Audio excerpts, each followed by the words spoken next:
The scent of wild thyme and sage clung to the mountain air, masking the underlying fear that permeated the modest cottage at the edge of Mistwood Village. Outside the window, dawn painted the sky in sweeping brushstrokes of amber and violet. But the beauty was lost on Lyra Frost as she stared at her reflection in a tarnished copper mirror. Today was the day she would be handed over like cattle to settle her stepmother's gambling debts to a man she had never met, a king from the neighboring wolf territory known only as the crippled Alpha. Lyra traced the wooden amulet hanging from her neck, the last gift from her father, before he vanished into the northern wilderness 3 winters ago. The carved wolf seemed to stare back at her with more courage than she possessed. "Find your strength in stillness," he used to whisper. "When they mistake your quiet for weakness, you'll have already won." But what strength could she find now? At 21, Lyra had managed to become invisible in her own home, a ghost that cooked, cleaned, and bore the brunt of Ravenna's cruelty after she married her father. Her platinum blonde hair, the only feature she'd inherited from her mother, was the thing her stepmother hated most about her. Like spun moonlight, her father once called it. "A beacon to call trouble," Ravenna would snarl. "Lyra, get down here, girl." Ravenna's voice shattered her thoughts, sharp as breaking glass. "They'll be here by noon, and you look like you've been sleeping in the chicken coop." Lyra slipped into the simple cream dress laid out for her, the nicest she owned, though it hung loose on her frame after months of smaller portions at the dinner table. As she descended the creaking stairs, she caught her reflection once more in the hallway mirror. Pale skin, wide gray eyes, framed by those cursed blonde locks. Nothing remarkable, nothing a king would want, would. "There you are." Ravenna's lips curled into what might have passed for a smile, if not for the coldness in her eyes. She was beautiful in a severe way, with raven hair and calculatingly perfect posture. "Stand straight. Remember what I told you." "To be grateful," Lyra recited mechanically, "that the Alpha King would take someone like me at all." Ravenna's fingers dug into her shoulders, pinching hard enough to bruise. "That's right. The fact that he agreed to erase my debt in exchange for a bride, even a crippled king needs heirs, I suppose, is nothing short of miraculous. Don't ruin this with your peculiarities." Her peculiarities were simply her tendency to observe rather than speak, to read people like the books she'd hidden beneath the floorboards of her room. Father had called it a gift. Ravenna called it unnerving. The distant sound of hooves broke through their tense exchange. Lyra's heart thundered against her ribs as she peered through the window. A procession of riders appeared on the horizon, their standards bearing the silver wolf of the Blackthorn Kingdom. Leading them was a figure on a massive black stallion, his silhouette powerful, despite the rumored deformity that earned him his title. "Go wait in the garden," Ravenna hissed, smoothing her own elaborate dress. "Let me speak with them first, and for God's sake try to look somewhat appealing." The garden was a small patch of earth where Lyra had cultivated herbs and a few stubborn frost roses, her only sanctuary in this house of shadows. She knelt beside the rosebush, its thorns brushing against her skin like a warning. The wooden amulet seemed heavier now, a reminder of promises broken and futures stolen. Through the open window, she could hear Ravenna's voice, honey-sweet and dripping with false deference. "Your Majesty, what an honor to welcome you to our humble home," a deep voice responded, too low for Lyra to make out the words, but something in its timbre sent a shiver down her spine, not entirely of fear. There was power in that voice, yes, but also something unexpected. Pain, perhaps, or loneliness. Minutes stretched like hours before Ravenna appeared at the garden gate, her smile tight. "They're ready for you. Don't speak unless spoken to, and remember, this arrangement benefits everyone. Your sacrifice," she practically spat the word, "saves this household." Lyra followed her into their small sitting room, eyes fixed on the worn floorboards, counting each step as though they were her last moments of freedom. 17 steps, and then she sensed rather than saw the presence that filled the room. "Look up, girl," came that same deep voice. Slowly she raised her gaze, bracing herself for whatever grotesque figure had haunted village rumors. Instead, her breath caught in her throat. The Alpha King sat in her father's old chair, his frame too large for the modest furniture. He wasn't grotesque, far from it.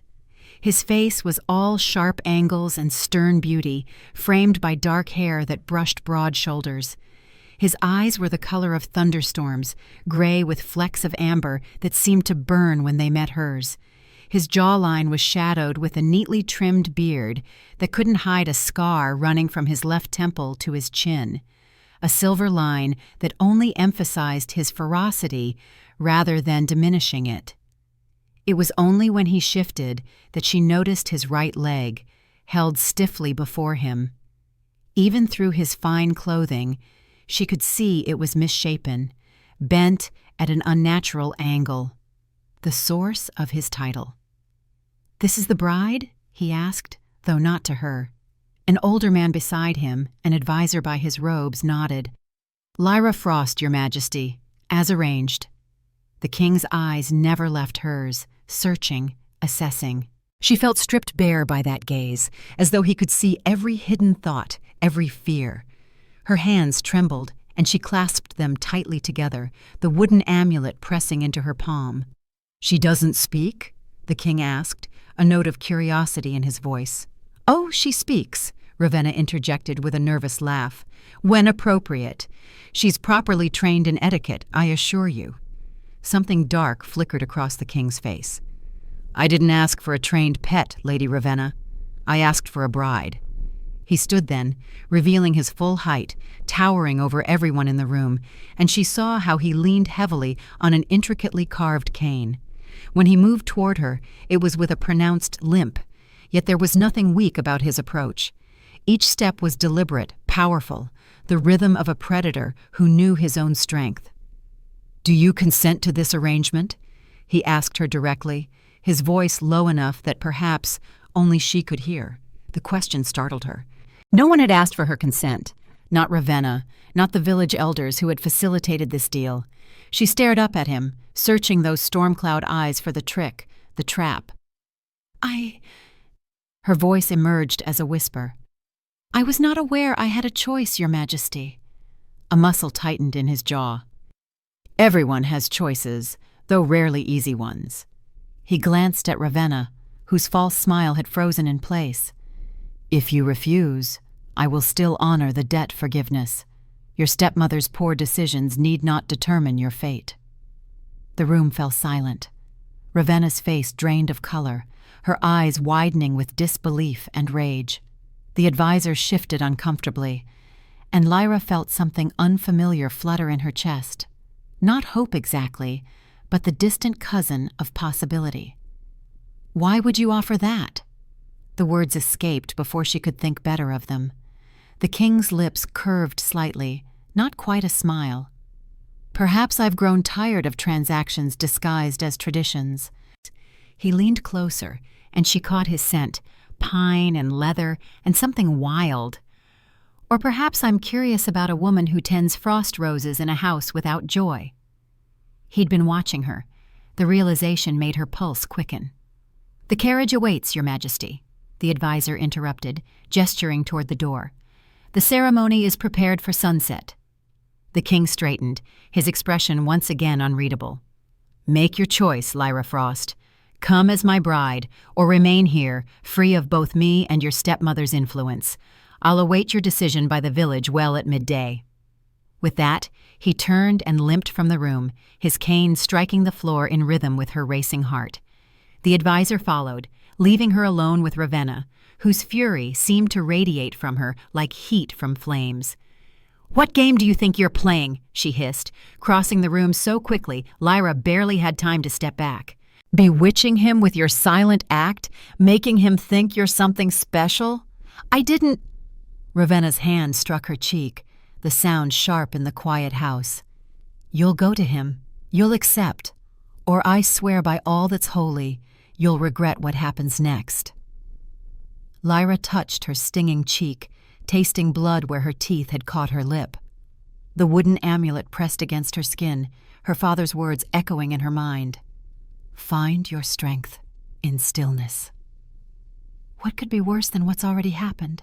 She asked quietly, surprising herself with the steadiness in her voice. Ravenna's eyes narrowed to slits. "Your precious father didn't vanish, Lyra. He fled from you, from the embarrassment of having birthed such a disappointing daughter. He left you here because you weren't worth taking." The words cut deeper than her slap, reopening wounds Lyra had thought had scarred over. Was it true? Had father abandoned her deliberately?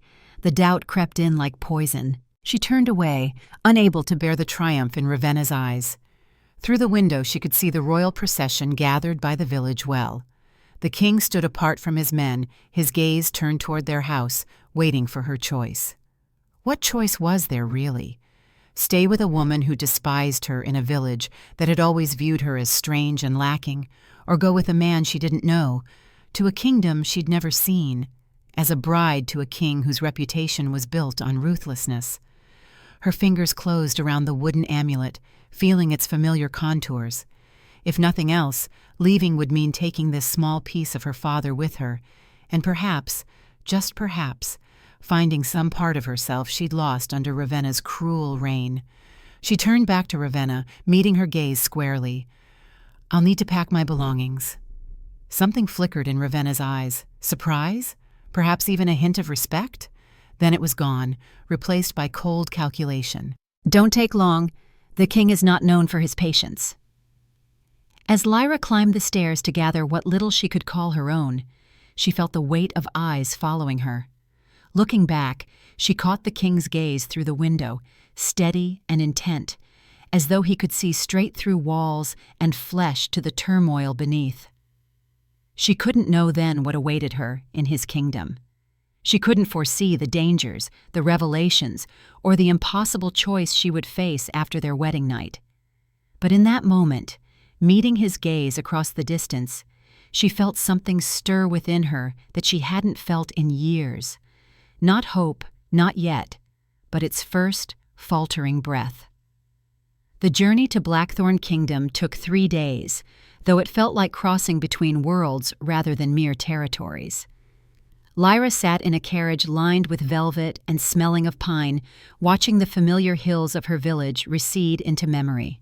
The king rode ahead with his guard, his straight-backed silhouette visible whenever they crested a hill. Not once did he join her in the carriage, though occasionally she would catch him watching her during their brief stops to rest the horses. On the second night, they made camp in a forest clearing. The royal entourage moved with practiced efficiency, erecting tents and preparing meals as though they'd done this 100 times before. Lyra was given a small tent of her own, separate from the others, a courtesy she hadn't expected. "The king requests your presence for dinner," announced a woman who had introduced herself as Seraphina, apparently her assigned lady's maid for the journey. Her eyes, sharp and assessing, took in Lyra's travel-worn appearance. "Let's make you presentable." She helped Lyra change into a simple blue dress provided from the luggage, clothes she'd never seen before, but that somehow fit perfectly. As she brushed out Lyra's hair, her fingers occasionally brushed against the wooden amulet. "A protection charm?" she asked, her tone casual, but her eyes alert. Lyra touched it instinctively. "A gift from my father." Interesting craftsmanship. Her voice held something Lyra couldn't quite identify. "The king has an eye for such things. Perhaps you'll have more in common than you think."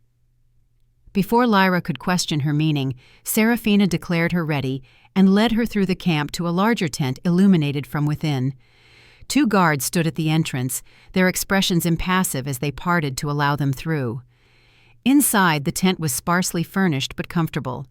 A small table set with simple wooden plates, cushions for seating, and lanterns casting a warm glow over everything. The king sat alone, his cane propped beside him, studying a map spread before him.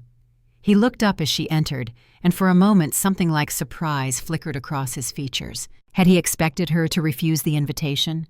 "Leave us," he commanded, and Seraphina slipped away silently. Lyra stood awkwardly, unsure of the protocol. In the village, she'd never dined with anyone of importance, let alone royalty. "Sit," he said, gesturing to the cushion across from him. As she complied, he set the map aside and studied her with those storm-gray eyes. "You haven't asked where I'm taking you. Would you tell me if I did?" she countered softly, surprising herself with her boldness. A hint of a smile touched his lips.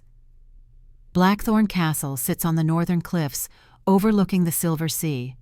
The journey is normally shorter, but I chose the forest route for safety. Safety from what?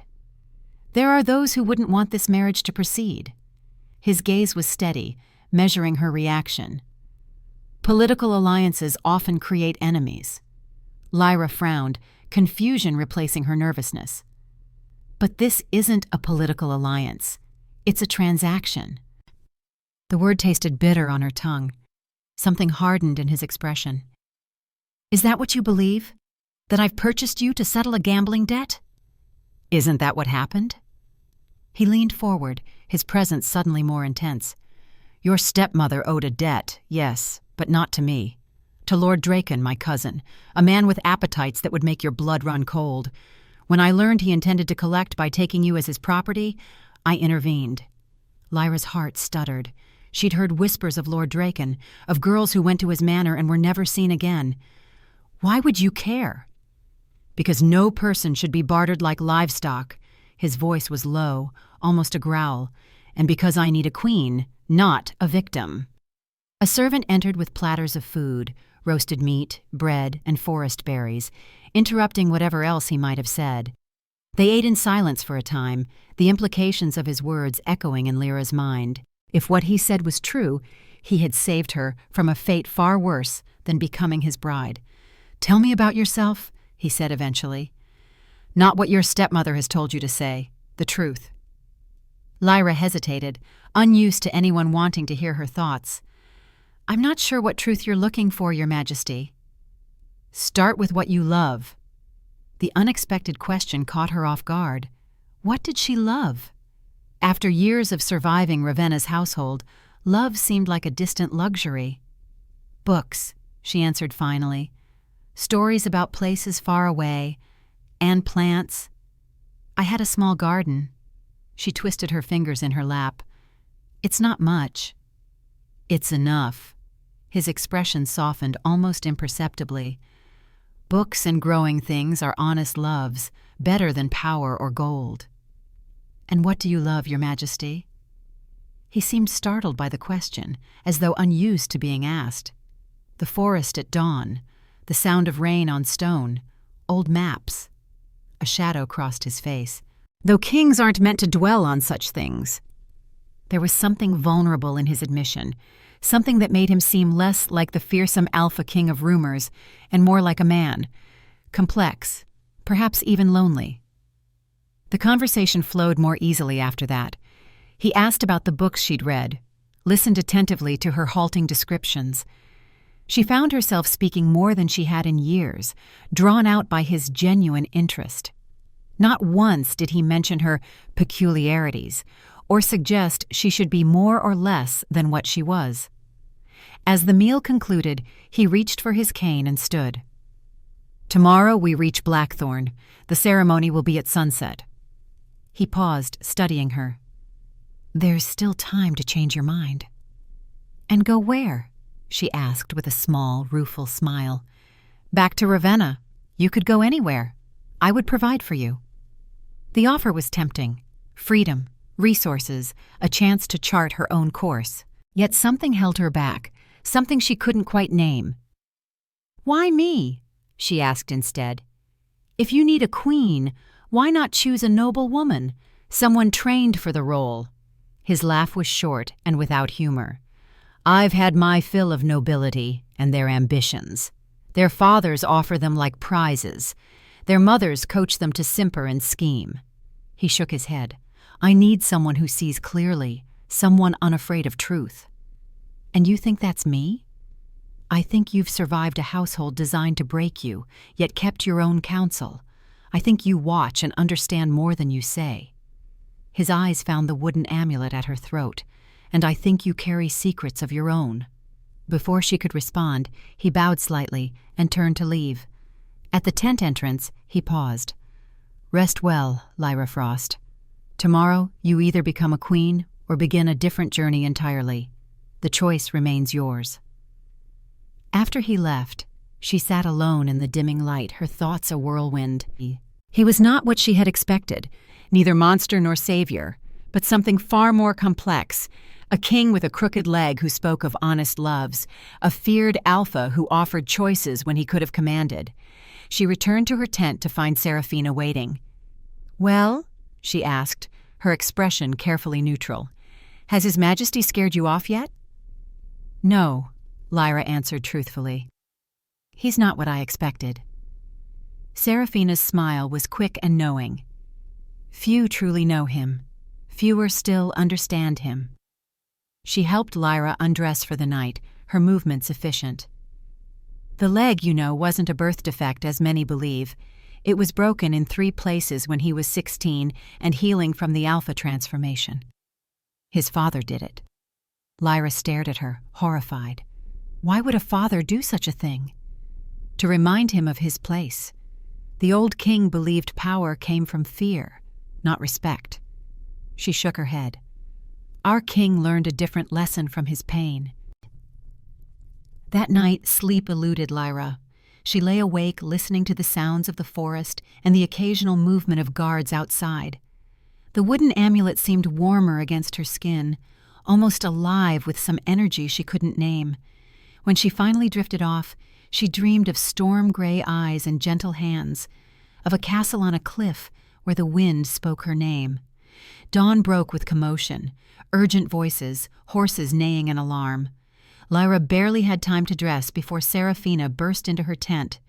"We're moving now," she said, tossing Lyra's few belongings into a satchel. "Stay close to me." Outside, the camp was in disarray, guards mounting horses, while others formed protective circles around the carriages. The king stood in the center, his expression thunderous as he conferred with a scout. When he saw Lyra emerge, he strode over, his limp more pronounced in his haste. "Change of plans," he said tersely. "You'll ride with me. The carriage makes too easy a target." "Target?" Her voice sounded small, even to her own ears. "What's happened?" His jaw tightened. "Draken's men were spotted scouting our position. They know you're with us." Before she could process this, he whistled, and his massive black stallion trotted over, already saddled. With surprising gentleness, he lifted her onto the horse, then mounted behind her in a fluid motion that belied his disability. "Hold tight," he murmured, his breath warm against her ear, as his arms encircled her to take the reins. "Trust me to keep you safe." They rode hard through the forest, following paths so narrow and overgrown they seemed invisible until they were upon them. The king's body was a solid presence at her back, his strength evident in the way he controlled the powerful horse, with minimal movement. Despite the danger, Lyra found herself relaxing into him, trusting his skill. "We're taking the high pass," he said after they'd been riding for hours. "It's steep and narrow, but Draken's men won't risk it. Too many of our kind guard those heights." "Our kind?" Lyra ventured, curiosity overcoming caution. He was silent for a long moment, and she feared she'd overstepped. Then, "You know the stories of wolf shifters, I presume?" She nodded, her father's warnings echoing in her memory. Tales of men who became wolves under the full moon, of packs that roamed the northern territories, of alphas who commanded with more than mere human authority. "They're not just stories," he said, his voice low. "Though humans have twisted the truth over generations. We don't change only with the moon, and we aren't mindless beasts. The shift is a choice, a gift passed through bloodlines." Lyra's mind reeled. The wooden amulet seemed to pulse against her skin. "And you? You're an alpha shifter." "Yes, as was my father and his father before him." There was no pride in his voice, only statement of fact. "It's why Blackthorn Kingdom has remained independent while other territories fell. Few armies wished to face wolf packs in battle." She should have been terrified. She should have been planning her escape from this man, this creature who could transform into a predator at will. Instead, she found herself filled with questions, with a strange, unexpected sense of recognition. "Does it hurt?" she asked. "The transformation." His chest rumbled against her back, a sound almost like laughter. "Not anymore. The first time is challenging, like being torn apart and remade. But after that, it becomes as natural as breathing." "Is that why they call you the crippled alpha? Because the leg affects your wolf form as well?" "Yes," his voice hardened, "though I've made certain no one who's seen my wolf has lived to spread that particular weakness." A chill ran down Lyra's spine at the casual mention of killing, a reminder that despite his unexpected gentleness with her, this man was dangerous, a predator, even in human form. They crested a ridge, and suddenly the forest fell away, revealing a breathtaking vista. Below them stretched a valley of mist-shrouded pines, and beyond that, the glittering expanse of what must be the Silver Sea. Perched on the cliffs overlooking the water was Blackthorn Castle, a sprawling structure of dark stone and soaring towers, both beautiful and forbidding. "Home," the king said simply. As they descended the winding path toward the castle, villages came into view, prosperous-looking settlements nestled in clearings, smoke rising peacefully from chimneys.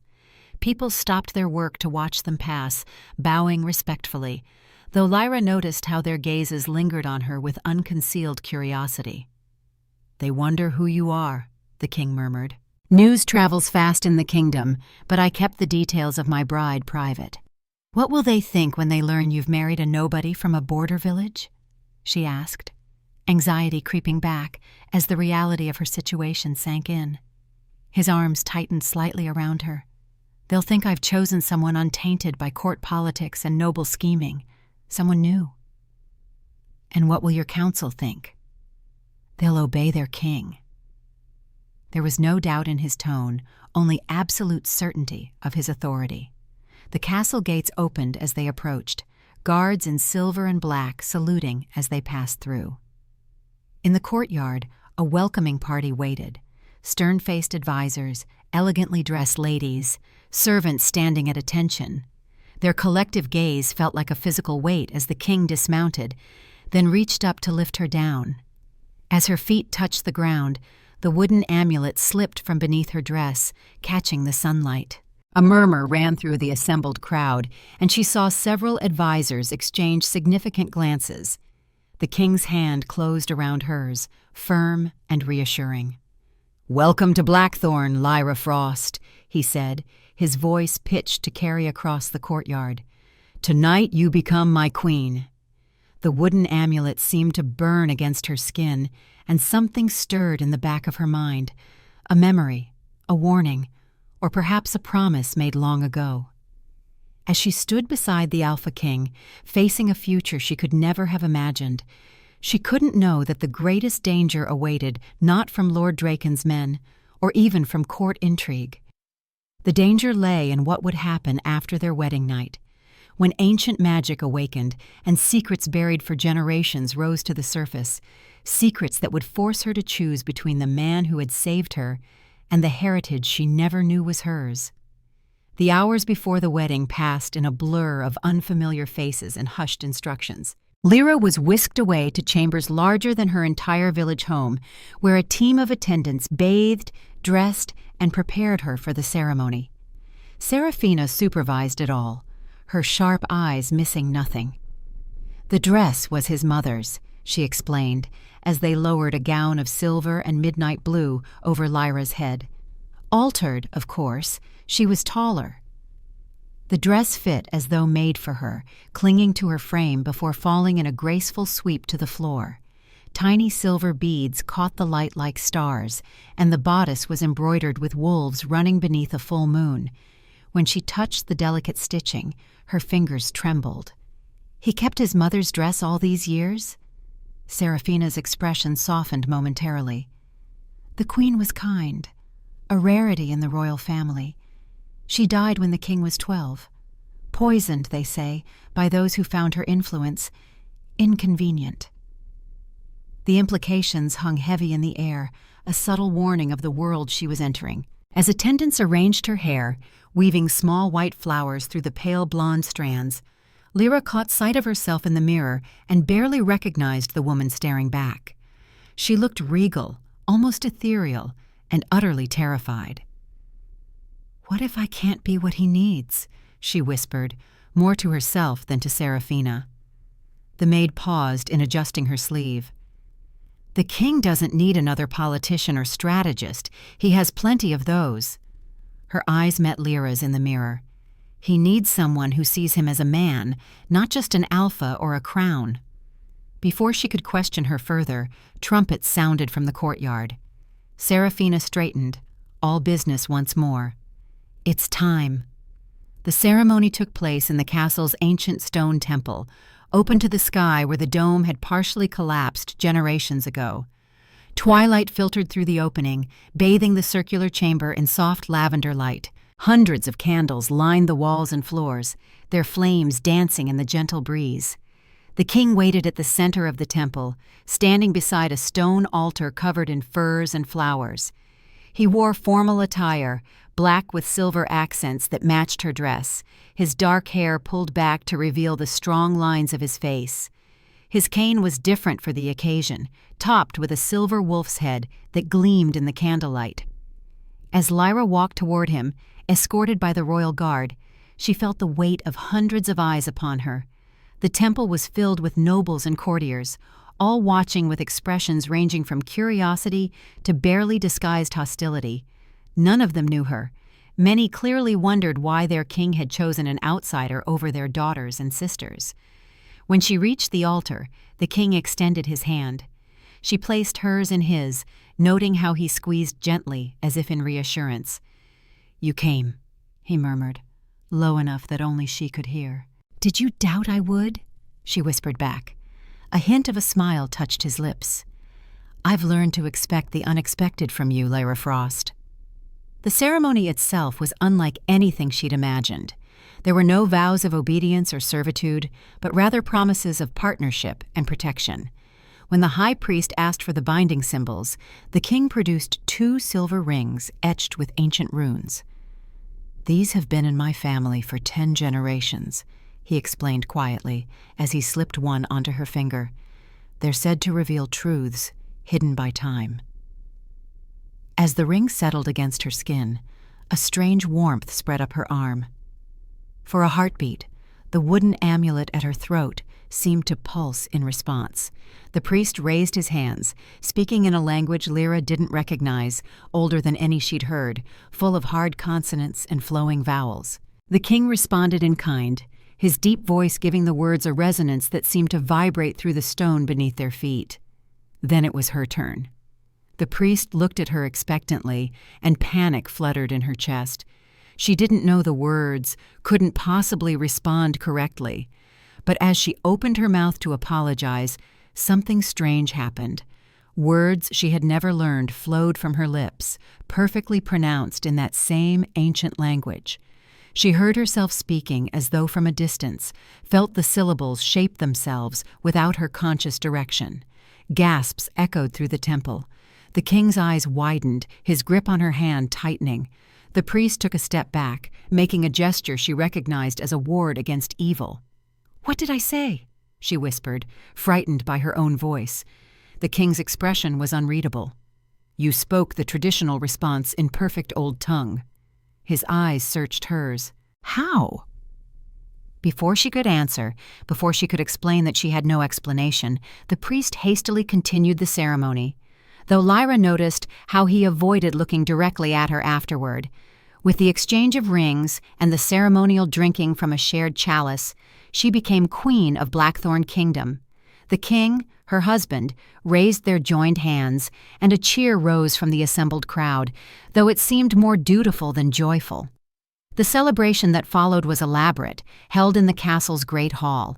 Tables groaned under the weight of food, musicians played from a gallery above, and nobles approached one by one to offer congratulations that rarely reached their eyes. Lyra sat beside the king on a raised dais, picking at her food, overwhelmed by the spectacle. "They'll warm to you," the king said, noticing her discomfort. "Eventually." "Will they? I'm not sure I would in their position." She glanced around at the courtiers in their finery. "I'm an unknown, an outsider. For all they know, I could be a spy or an assassin." He laughed, a genuine sound that drew surprised looks from nearby nobles. Are you a spy or an assassin? If I were, would I admit it? Perhaps not. His expression sobered. But you're something, Lyra. Something more than a village girl with a cruel stepmother. The question is, what? His words sent a chill down her spine, not because they were threatening, but because they echoed her own unspoken doubts. All her life, she'd felt different. Not just in Ravenna's household, but before, when her father was still with her, as though she was waiting for something to begin. The wooden amulet seemed heavier against her skin, a constant reminder of mysteries left unsolved. As the night progressed, she noticed a group of older advisors watching her intently, their heads bent together in whispered conversation. One in particular, a thin man with a silver streak in his beard, never took his eyes off her, his expression calculating. "Who is that man?" she asked the king. "The one with the silver in his beard." "Lord Corvus, my spy master." His voice hardened. "Why?" "He's been watching me all evening." "It's his job to be suspicious." The king's hand found hers under the table. "Pay him no mind." But she couldn't shake the feeling that Lord Corvus saw something in her that even she didn't understand. Some threat or potential that warranted his unwavering attention. As midnight approached, the atmosphere in the hall shifted. Ladies began to giggle behind their fans, and men exchanged knowing looks. It took Lyra a moment to understand. The bedding ceremony. In village weddings, it was traditional for the bride and groom to be escorted to their marriage bed with ribald jokes and songs. Panic must have shown on her face, because the king abruptly stood, his expression thunderous. "There will be no bedding ceremony," he announced, his voice cutting through the revelry. "The queen and I will retire when we wish, without escorts." A murmur of disappointment rippled through the crowd, though no one dared challenge him openly. Lyra felt a rush of gratitude for his intervention, even as new anxiety bloomed. They would still be expected to consummate the marriage. The thought of such intimacy with a man she barely knew, powerful and intimidating as he was. The king leaned down, his lips near her ear. "Breathe, Lyra. Nothing will happen tonight that you don't wish." His assurance should have comforted her, but something in his tone suggested he had reasons beyond mere consideration for her feelings. Before she could question him, he straightened and addressed the hall once more. "Tomorrow we hunt. Tonight we celebrate new beginnings." He raised his goblet. "To the Queen." The toast was echoed throughout the hall, hundreds of voices calling her by her new title. It felt surreal, disconnected from the person she had been just days ago. Later, when the celebration showed no signs of waning despite the late hour, the king quietly suggested they withdraw. They slipped away with minimal ceremony, accompanied only by a small guard detail to the royal chambers. The king's quarters occupied an entire tower of the castle. Multiple rooms connected by arched doorways, all furnished with a masculine simplicity that surprised her. No gilded excess or ostentatious display, just quality materials and practical comfort. The bedroom dominated the top floor of the tower, with windows on all sides offering views of the forest, the sea, and the mountains beyond. A massive four-poster bed stood against one wall, its dark wood carved with the same runic patterns as their rings. "Your things have been moved to the adjoining chamber," the king explained, gesturing to a door on the left. "You can reach it from here or from the hallway, your choice." Lyra stood awkwardly in the center of the room, still wearing the elaborate wedding gown, unsure what was expected. "I thought," she started, then stopped, uncertain how to phrase her question. "What people expect." He moved to a sideboard and poured 2 glasses of wine. "People expect many things from their rulers. Most of those expectations are not our concern." He offered her one of the glasses, then moved to sit by the fire, his bad leg extended before him. In the firelight, with his formal attire loosened at the collar and his hair falling free around his face, he looked younger, less forbidding. "We don't know each other, Lyra," he said after a moment. "And while political marriages rarely begin with affection, I have no desire to claim rights I haven't earned." Relief washed over her, followed immediately by confusion. "Then why marry me at all? Surely there were political alliances to be made, advantages to be gained." "There were." He stared into the flames. "None worth the price." "And I was worth the price?" The question came out more sharply than she intended. His gaze shifted to her, intent and searching. "You were never the price, Lyra.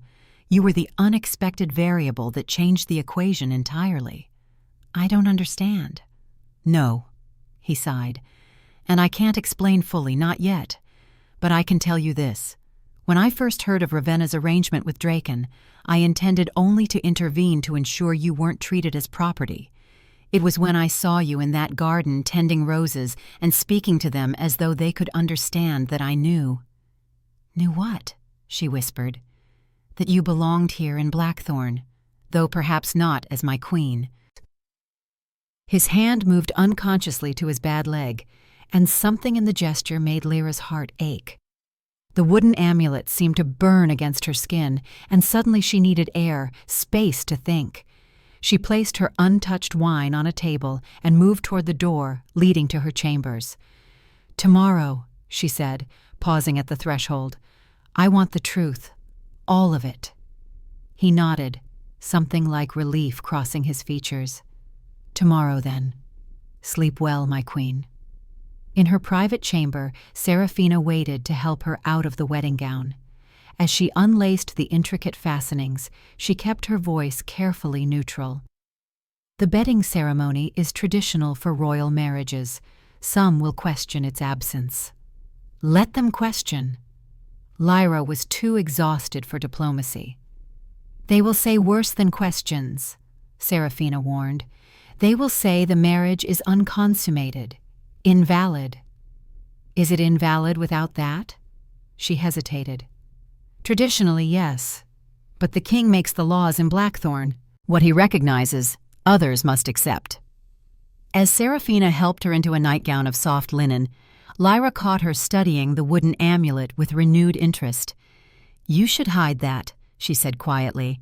"Not everyone in the castle would understand its significance." "What significance?" Lyra clutched it protectively.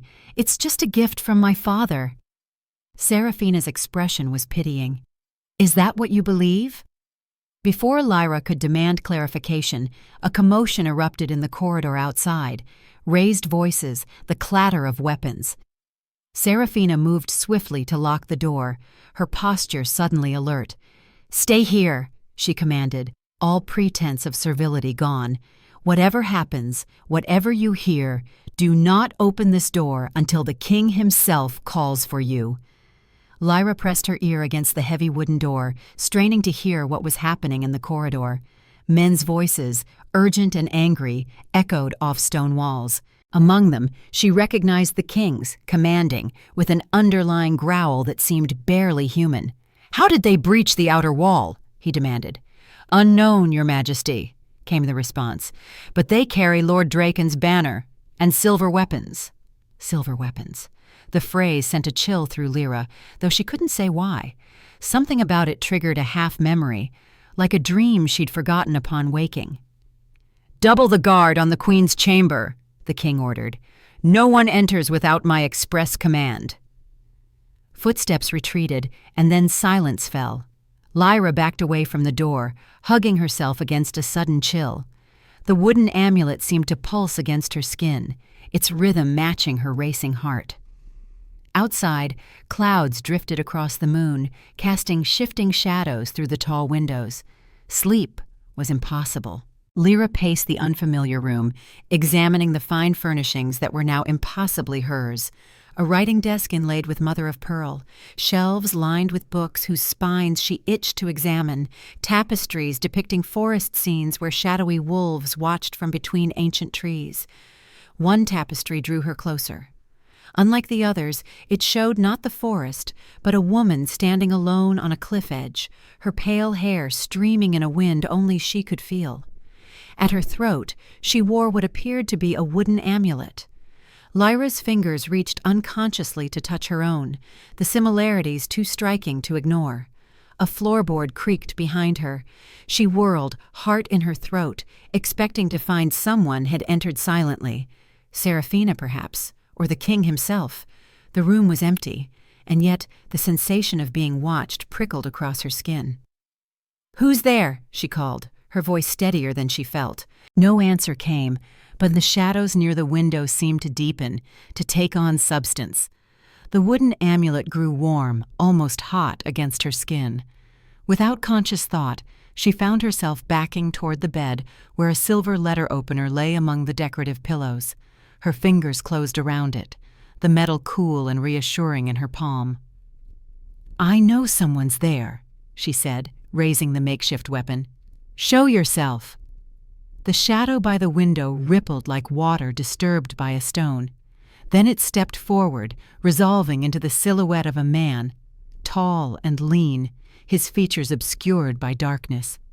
"The daughter returns to Blackthorn at last," said a voice like dry leaves rustling. How poetic! Fear and confusion battled within Lyra. "Who are you? What do you want?" The figure moved closer, and moonlight caught his face. Gaunt, with eyes so pale they seemed almost colorless. Not Lord Draken as she had feared, but someone else entirely. "Names have power, little queen." His smile revealed teeth too sharp to be human. "As for what I want, let's say I'm here to welcome family home." "You're mistaken," she said, the letter opener trembling in her hand. "I have no family here." "No?" He cocked his head, studying her with those eerie, pale eyes. "The amulet you wear says otherwise. The old tongue you spoke at your wedding says otherwise." His smile widened. "The blood in your veins says otherwise." A scream built in Lyra's throat, but before it could escape, the chamber door burst open. The king stood in the doorway, his face a mask of cold fury. Behind him, guards with drawn swords filled the corridor. The shadow man turned, unsurprised. "Ah, the crippled wolf arrives to protect his mate. How touching, Blackthorn." The king's voice was deadly quiet. "Step away from her, Erebus. Or what? You'll kill me?" The man, Erebus, laughed, a sound like breaking glass. "You need me, Wolf King. Now more than ever." The king's eyes flicked to Lyra, assessing. "Lyra, come here." She moved toward him, the letter opener still clutched in her hand. As she passed Erebus, he made no move to stop her, merely watched with those unnerving pale eyes. "The amulet," he called after her. "Ask him about the amulet, little queen. Ask what it truly means that you can wear it without burning." The king pulled her behind him, his body a shield between her and the intruder. "Enough, Erebus. We had an agreement." "Agreements change when circumstances change." Erebus gestured lazily toward Lyra. "Her presence changes everything." "Out," the king growled. "Now. We'll discuss this tomorrow." Erebus bowed, mockingly formal. "As your majesty commands. But remember, Wolf, some secrets can't stay buried once the moon is full." His gaze shifted to Lyra. "Sleep well, little queen. Dream of your father. He's been dreaming of you."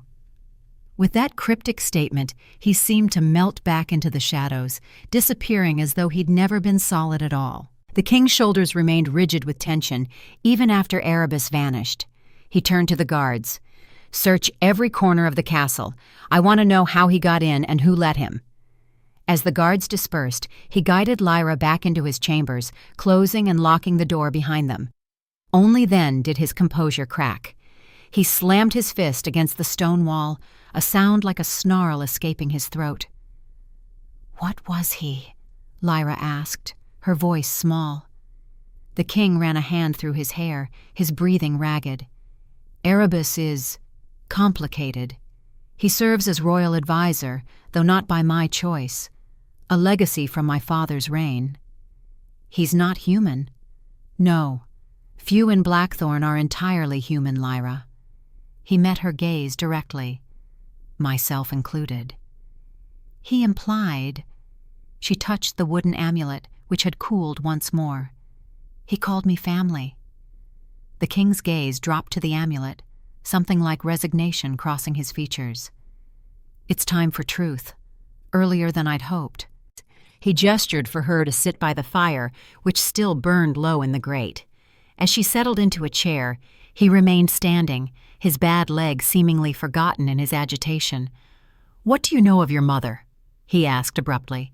The question caught her off guard. Almost nothing. She died when I was an infant. My father rarely spoke of her. And your father? What did he tell you of his own origins? Lyra frowned, searching memories grown dusty with time. Only that he came from the north, that he met my mother while traveling south, fell in love, and settled in the village. A detail surfaced. He was a woodcarver. The amulet was his work. The king nodded as though confirming something he already knew. The amulet is indeed his work, but it's far more than a simple carving. He paused. Your father was born in Blackthorn, Lyra. He was my uncle. The words hit her like a physical blow. That's not possible. It is. Gideon Frost, younger brother to my father, the former king. He fled Blackthorn 23 years ago after a disagreement with the royal family. Lyra's head spun. If what he said was true, then he was her cousin. Yes. He met her gaze directly.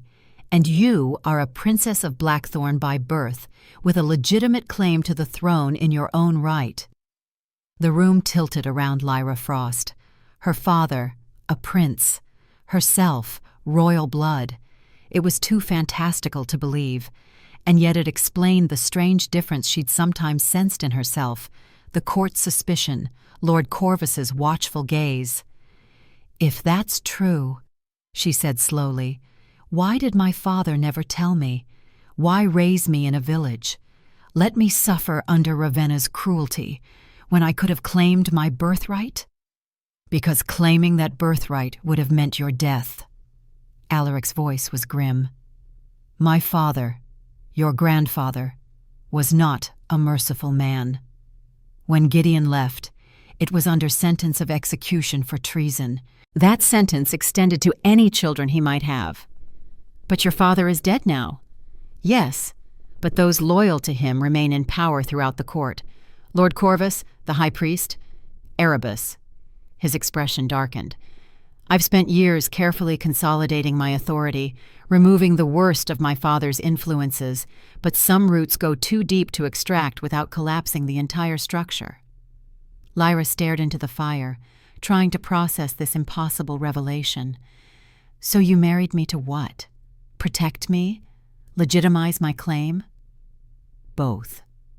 He moved closer, kneeling awkwardly before her despite his bad leg. I didn't know who you were when I first intervened in Draken's plans, but when I saw the amulet, when I heard your name, I began to suspect. What does the amulet mean? She asked, remembering Erebus's taunt. He said something about me wearing it without burning. Alaric reached out, his fingers hovering near the wooden carving, but not quite touching it. It's made from the heart of a blackthorn tree, ancient magic. Such amulets were once given to all royal children to identify them and protect them from certain influences. But they burn any who touch them who don't carry frost blood. And that proves I'm who you say I am? It does, as did your unexpected fluency in the old tongue during the ceremony. His expression softened. You have your father's eyes. Lyra touched the amulet, feeling its familiar contours with new awareness. Why did he leave? What was this treason he supposedly committed? Alaric hesitated, conflict evident in his face. That's a longer story, and one with dangerous implications. He glanced toward the windows where the night had grown deeper. The fact that Erebus appeared to you means others will know of your heritage by morning. We need to be prepared. Prepared for what? Questions? Challenges?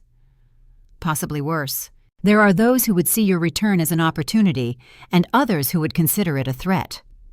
A horrible thought occurred to Lyra. Is my father truly gone, or was that another lie? Pain flickered across Alaric's features. Gideon disappeared 3 years ago. There were rumors he'd been found, that he'd returned to Blackthorn in secret, but... He shook his head. I've had search parties looking ever since.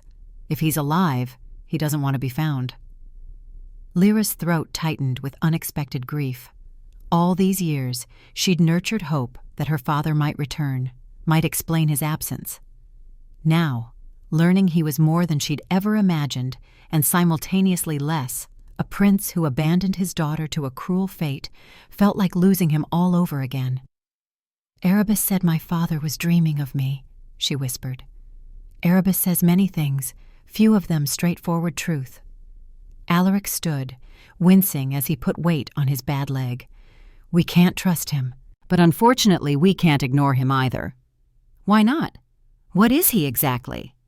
Erebus is a walker between realms, not quite spirit, not quite flesh.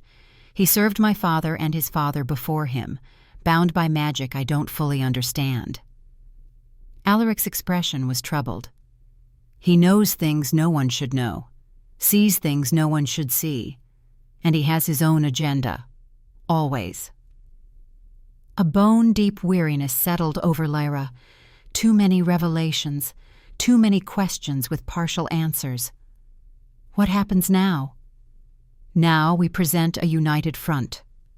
Alaric, her cousin, her husband, offered his hand. Tomorrow the court will know who you truly are. Some will support you as the returned princess. Others will call for your removal, fearing you'll challenge my rule. I don't want to challenge anything, she said, exhaustion making her blunt. I didn't ask for any of this. I know, his voice gentled, but birthright isn't something we choose, Lyra. It chooses us. She looked at his outstretched hand, hesitating. If I'm your cousin, then our marriage is political, as royal marriages often are. He didn't withdraw his hand. But perhaps in time it could become something else, something chosen rather than imposed. The suggestion caught her off guard, not because it was unwelcome, but because she realized part of her had already been considering the possibility. Despite everything, despite the secrets and revelations, something about him called to something in her, a recognition that went beyond shared blood or circumstance. She placed her hand in his, feeling the strength and warmth of his grip. I need time to understand all this. Time is the one thing I fear we may not have. He drew her to her feet. For tonight, stay here. It's safer than your chambers now that Erebus has shown he can enter at will. Here? She glanced at the massive bed, her cheeks warming. I'll sleep by the fire, he added quickly, but you should rest. Tomorrow will bring challenges enough. As Lyra settled into the bed that night, surrounded by furs and silken sheets that smelled of pine and something wild, she watched Alaric arrange a makeshift bed near the hearth. Despite his size and power, there was something vulnerable about him in that moment, a man bearing the weight of a kingdom, of history, of secrets long buried. You never told me your name, she realized suddenly. Your actual name, not your title. He looked up, surprise evident in his expression. Alaric, he said after a moment. Alaric Blackthorn. Alaric, she repeated softly. The name suited him somehow, strong, but with an unexpected elegance. As sleep finally began to claim her, one last question surfaced. Why did you really marry me, Alaric? The truth. In the firelight, his eyes seemed to glow with an inner light. Because the moment I saw you in that garden, I recognized what no one else had seen, what perhaps you yourself don't yet see. He smiled faintly. Sleep now, Lyra. Tomorrow brings truth enough. What she couldn't know then, as she drifted into uneasy dreams, was that tomorrow would bring far more than truth. It would bring blood and fire, and a choice that would change not only her life, but the future of Blackthorn itself, a choice that, after their wedding night, she couldn't bear to make. Lyra awoke to sunlight streaming through tall windows and the distant sound of shouting. For a disorienting moment, she couldn't remember where she was, the silk sheets and ornate ceiling unfamiliar after a lifetime of simple cotton and rough-hewn beams. Then it all came rushing back. The wedding, Erebus's midnight visitation, Alaric's revelations. Alaric himself was gone, though evidence of his night by the fire remained. A blanket folded neatly, his cane leaning against the chair. She rose quickly, her body tense with the certainty that something was wrong. The shouting outside grew louder. She crossed to the window overlooking the main courtyard. Below, guards ran in formation, weapons drawn. Servants hurried between buildings, carrying bundles that looked suspiciously like medical supplies, and in the center of it all stood Alaric, his tall frame unmistakable as he issued commands to a circle of men in the silver-trimmed uniforms of his personal guard. A soft knock at the door startled her. "Your Majesty?" Seraphina's voice called. "Are you awake?" Lyra opened the door to find her holding a bundle of clothing, her usual composure replaced by barely concealed urgency. "What's happening?" "Lord Draken's forces breached the outer village at dawn," Seraphina said, setting down the clothes and moving to help Lyra dress. "They're demanding the king surrender you to their custody." "Me? Why would they? They claim you were promised to Lord Draken by legal contract, that your marriage to the king is invalid." Her fingers worked swiftly, lacing Lyra into a simpler dress than yesterday's wedding gown, but still finer than anything she'd owned in the village. "But that's merely their pretext. Word of your true identity has spread through the court." "How?" "Erebus has been talkative." Seraphina's expression darkened. "And there are those eager to believe the worst, that you've come to claim the throne, to challenge the king's authority. That's absurd. I didn't even know who I was until last night." Truth matters less than perception in court politics. She fastened a cloak around Lyra's shoulders, midnight blue, with the royal crest embroidered in silver. "The king requests your presence in the war room. He believes you'll be safer there than alone in these chambers." As they hurried through the castle corridors, Lyra noticed how servants and guards alike stared as she passed. Some bowed deeply, their expressions reverent. Others barely inclined their heads, watchful suspicion in their eyes. News traveled fast in Blackthorn, it seemed. The war room occupied the ground floor of the eastern tower, its walls lined with maps and weapons. As Lyra and Seraphina entered, a heated argument fell silent. Alaric stood at the head of a massive oak table, surrounded by advisors and military commanders. His expression lightened fractionally when he saw her. "Lyra." He held out his hand, drawing her to his side in a clear display of unity. "Our scouts report Draken has brought nearly 200 men," one commander was saying. "They've positioned themselves around the village perimeter."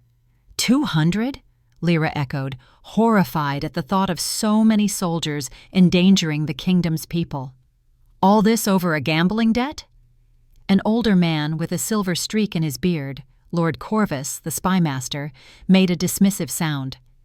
"The debt is merely convenient fiction. Draken wants Blackthorn itself, he always has. And now he claims legal right to the king's bride," added another advisor, his tone suggesting Lyra was more problem than person. Alaric's jaw tightened. "He has no claim. The marriage is valid and binding." Unspoken was the reality they both knew. Their marriage had not been consummated, a fact that could indeed render it legally questionable. The realization must have shown on Lyra's face because Alaric squeezed her hand in reassurance. "We have 3 times their number in the castle guard alone," said a broad-shouldered man Lyra took to be the captain of the guard. "We could crush them before midday." "And risk the villagers caught in between?" Alaric shook his head. "No, we negotiate first." "Negotiate from strength," Lord Corvus advised. "Show the princess to the people. Let them see the returned heir of Blackthorn stands with you, not against you." "Is that wise?" Lyra asked quietly. "If my identity is already causing division, division exists regardless," Alaric replied. "Better to control the narrative than let rumor do its work." He addressed the room.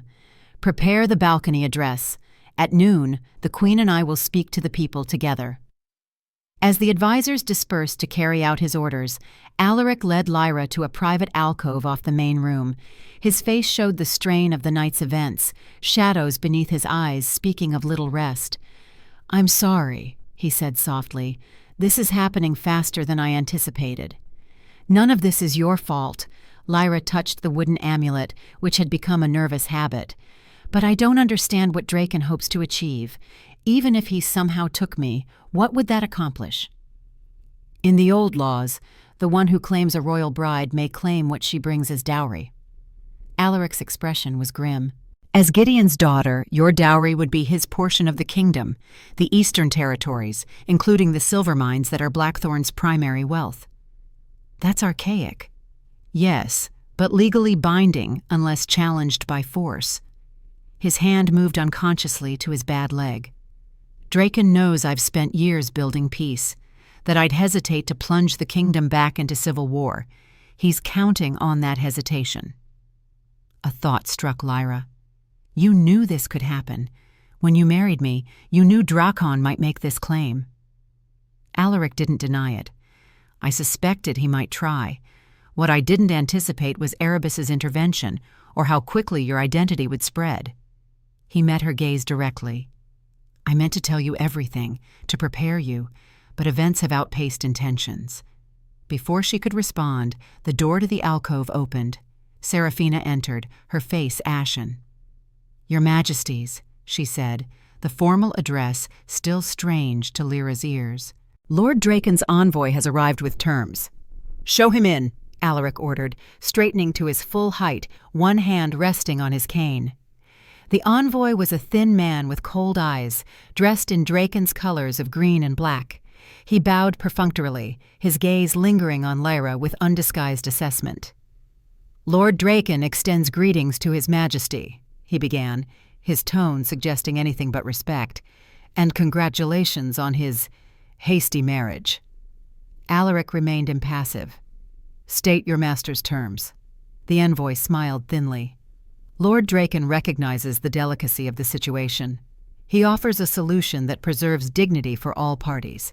He unrolled a parchment. The marriage, being unconsummated, can be annulled without embarrassment. The Princess Lyra may then honor the original agreement between Lord Draken and her stepmother. The agreement you reference was an illegal gambling debt using a person as collateral. Alaric's voice was dangerously quiet. It has no validity under Blackthorn law. Perhaps not. The envoy shrugged. But Lord Draken has 200 men who believe otherwise currently surrounding your outer villages. How many innocent lives is this principle worth to you? Lyra felt sick at the casual mention of violence against the kingdom's people. Alaric's expression remained stoic, but she sensed the fury building beneath his controlled exterior. And if we refuse, he asked, then by sunset, Lord Draken will declare the Eastern Territories independent under his rule, with the Princess Lyra as his betrothed and rightful claimant. The envoy smiled. I'm instructed to await your response. You'll have it at noon, Alaric said coldly. From the royal balcony, addressed to all of Blackthorn, including your master, should he have the courage to hear it personally. When the envoy had been escorted out, Lyra turned to Alaric. He can't truly believe this will work. He believes I'm weak. Alaric's voice had a dangerous edge, that my disability makes me unwilling to fight, and he believes you're a pawn with no will of your own. The wooden amulet at her throat suddenly felt warm against her skin, not burning, but alive somehow, responsive to her emotions. Then he's underestimated us both. Alaric studied her, something like pride in his eyes. Yes, I believe he has. The hours before noon passed in a blur of preparation. Lyra was dressed in formal attire befitting a queen, a gown of deepest blue with the silver wolf emblem of the royal house embroidered across the bodice. Her hair was arranged with a simple silver circlet, marking her dual status as both queen and princess of the blood. Remember, Seraphina advised as she made final adjustments, today you must be both Alaric's wife and Gideon's daughter. Show strength, but also loyalty to the crown. I barely know how to be myself, Lyra admitted. How can I be what everyone needs me to be? Seraphina's hand stilled. The blood of Blackthorn runs in your veins, Your Majesty. Trust it to guide you. At noon exactly, Lyra stood beside Alaric on the great stone balcony overlooking the castle's main courtyard. Below them gathered hundreds, castle staff, nobles, village folk who had sought refuge within the walls. Beyond them, visible at the edges of the crowd, were Draken's men, their green and black uniforms a stain against the sea of Blackthorn's silver and blue. Lord Draken himself stood at the front, a tall man with a cruel mouth and eyes that reminded Lyra of a hunting hawk. When he saw her, his lips curved in a smile that held no warmth, only calculation.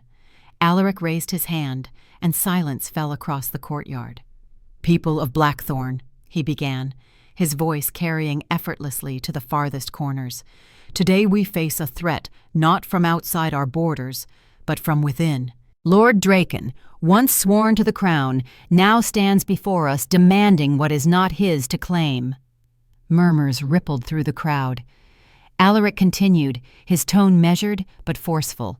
"He claims right to my queen, to the eastern territories, to the very unity of our kingdom." Draken stepped forward. "I claim only what was promised by legal contract," he called back, "and I question the validity of a royal marriage performed in haste and left unconsummated." The crowd's murmurs grew louder. Some faces showed shock, others calculation. The accusation hung in the air, damaging in its presumption, even if technically accurate. Alaric's hand found Lyra's, his grip firm. "Lord Draken mistakes legality for legitimacy," he said, his voice cutting through the noise. "And he forgets the most important law of Blackthorn, that royal blood determines rule, not marriage contracts or false claims." He turned to Lyra, and she saw in his eyes a silent question. "Trust me," they seemed to say. She nodded almost imperceptibly. "People of Blackthorn," Alaric addressed the crowd once more, "for too long, secrets have divided our kingdom. Today, those secrets end." He raised their joined hands. "I present to you not just my queen, but your princess returned, Lyra Frost, daughter of Prince Gideon, rightful heir to the Eastern Territories by blood, not by marriage." Gasps and exclamations erupted from the crowd. Many fell to their knees. Others stared in open shock. Lord Draken's face contorted with fury. "Lies!" he shouted. "Convenient fabrications to deny my rightful claim." "If it's proof you require," came a new voice, "perhaps I can be of assistance." The crowd parted as a figure moved forward. Erebus, his pale eyes gleaming with something like amusement. At his side walked another man, tall but gaunt, his face weathered by years and hardship, his hair a faded blonde streaked with gray. Lyra's heart stopped. "Father." The word escaped her as a whisper, but somehow it carried in the sudden silence. The man looked up, his eyes so like her own, finding her on the balcony. "Lyra," he said, his voice rough with emotion. "My daughter, my princess." In that moment, the wooden amulet at her throat blazed with sudden heat, not burning, but alive with power that coursed through her veins like liquid fire. Instinctively, she raised her free hand, and to her shock, the amulet rose from her skin, hovering inches above, glowing with an inner light that cast silver reflections across the courtyard. Gideon Frost, her father, knelt in the center of the crowd. "The amulet recognizes the blood," he called. "The princess has come home." All around him, people dropped to their knees. First the castle servants, then the villagers. Finally, even the nobles. Only Lord Draken and his men remained standing, their faces masks of disbelief and rage. Alaric squeezed Lyra's hand, his voice low enough that only she could hear. "Now you understand what I saw in you from the beginning. Not just a girl in a garden, but the heir who could unite a fractured kingdom." Lyra stared at her father, alive after all these years. At Erebus, who watched the scene unfold with ancient eyes. At the people kneeling before a princess they hadn't known existed until moments ago. "What happens now?" she asked, overwhelmed by the weight of revelation. Alaric's smile held both pride and promise. "Now, my queen, we rule together, not as political allies, not as cousins forced into marriage, but as partners who chose each other when choice was possible." In that moment, standing before the kingdom that was now hers as much as his, Lyra realized the truth that had been growing since that first meeting in her stepmother's house. Despite the secrets, despite the manipulations of fate and politics, she had indeed chosen Alaric, his strength, his honor, his wounded heart that somehow matched her own. And after their wedding night, a night not of physical union, but of truths revealed and barriers broken, She couldn't imagine choosing otherwise. The amulet settled back against her skin, warm as a living thing. Her father rose, his eyes filled with tears and complicated joy. Lord Draken backed away, his plans crumbling before the power of blood-right and the will of a people united behind their rightful rulers. Alaric raised their joined hands once more. "Blackthorn stands united," he declared, "under one crown, one purpose, one future."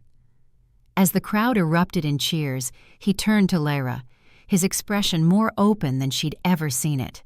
And in that moment, she dared to believe that the future, despite all its dangers, might hold something beautiful. The next hours passed in a whirlwind of emotion. Lyra was escorted back into the castle, surrounded by guards and newly devoted servants. Alaric remained behind to meet with his commanders, ensuring Draken's retreat was genuine and not a feint before some greater attack. Lyra found herself led to a private chamber where her father waited. Gideon Frost stood at a window, gazing out over the kingdom he had abandoned 2 decades before. He turned as she entered, and Lyra saw his face properly for the first time since childhood. He had aged beyond his years, deep lines etched around his eyes and mouth, his shoulders slightly stooped as though bearing an invisible weight. But his eyes, her eyes, remained clear and bright, windows to a soul that had known both great love and terrible regret.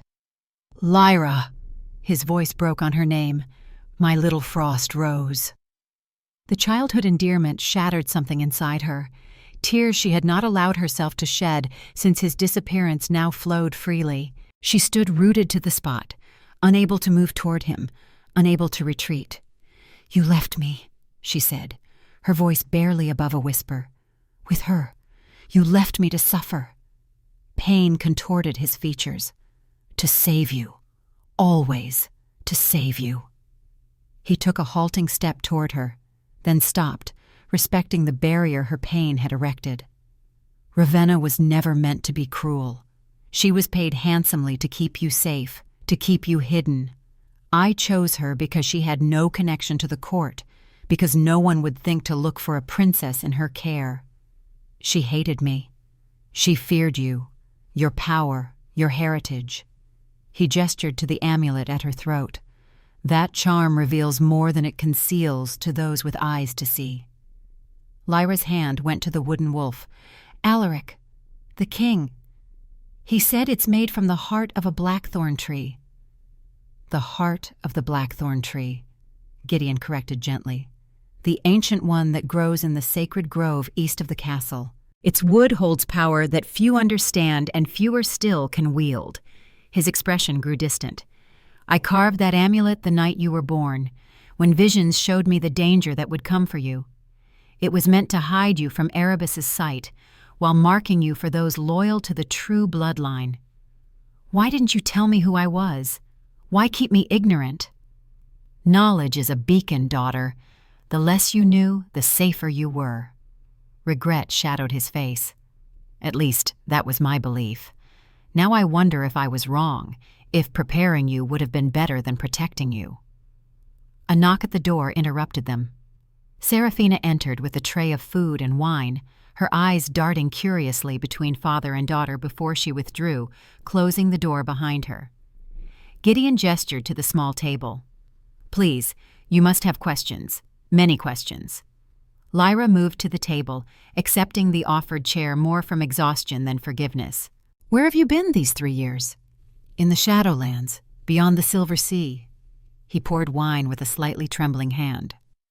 "It's where I fled when I first left Blackthorn, before finding your mother and settling in Mistwood.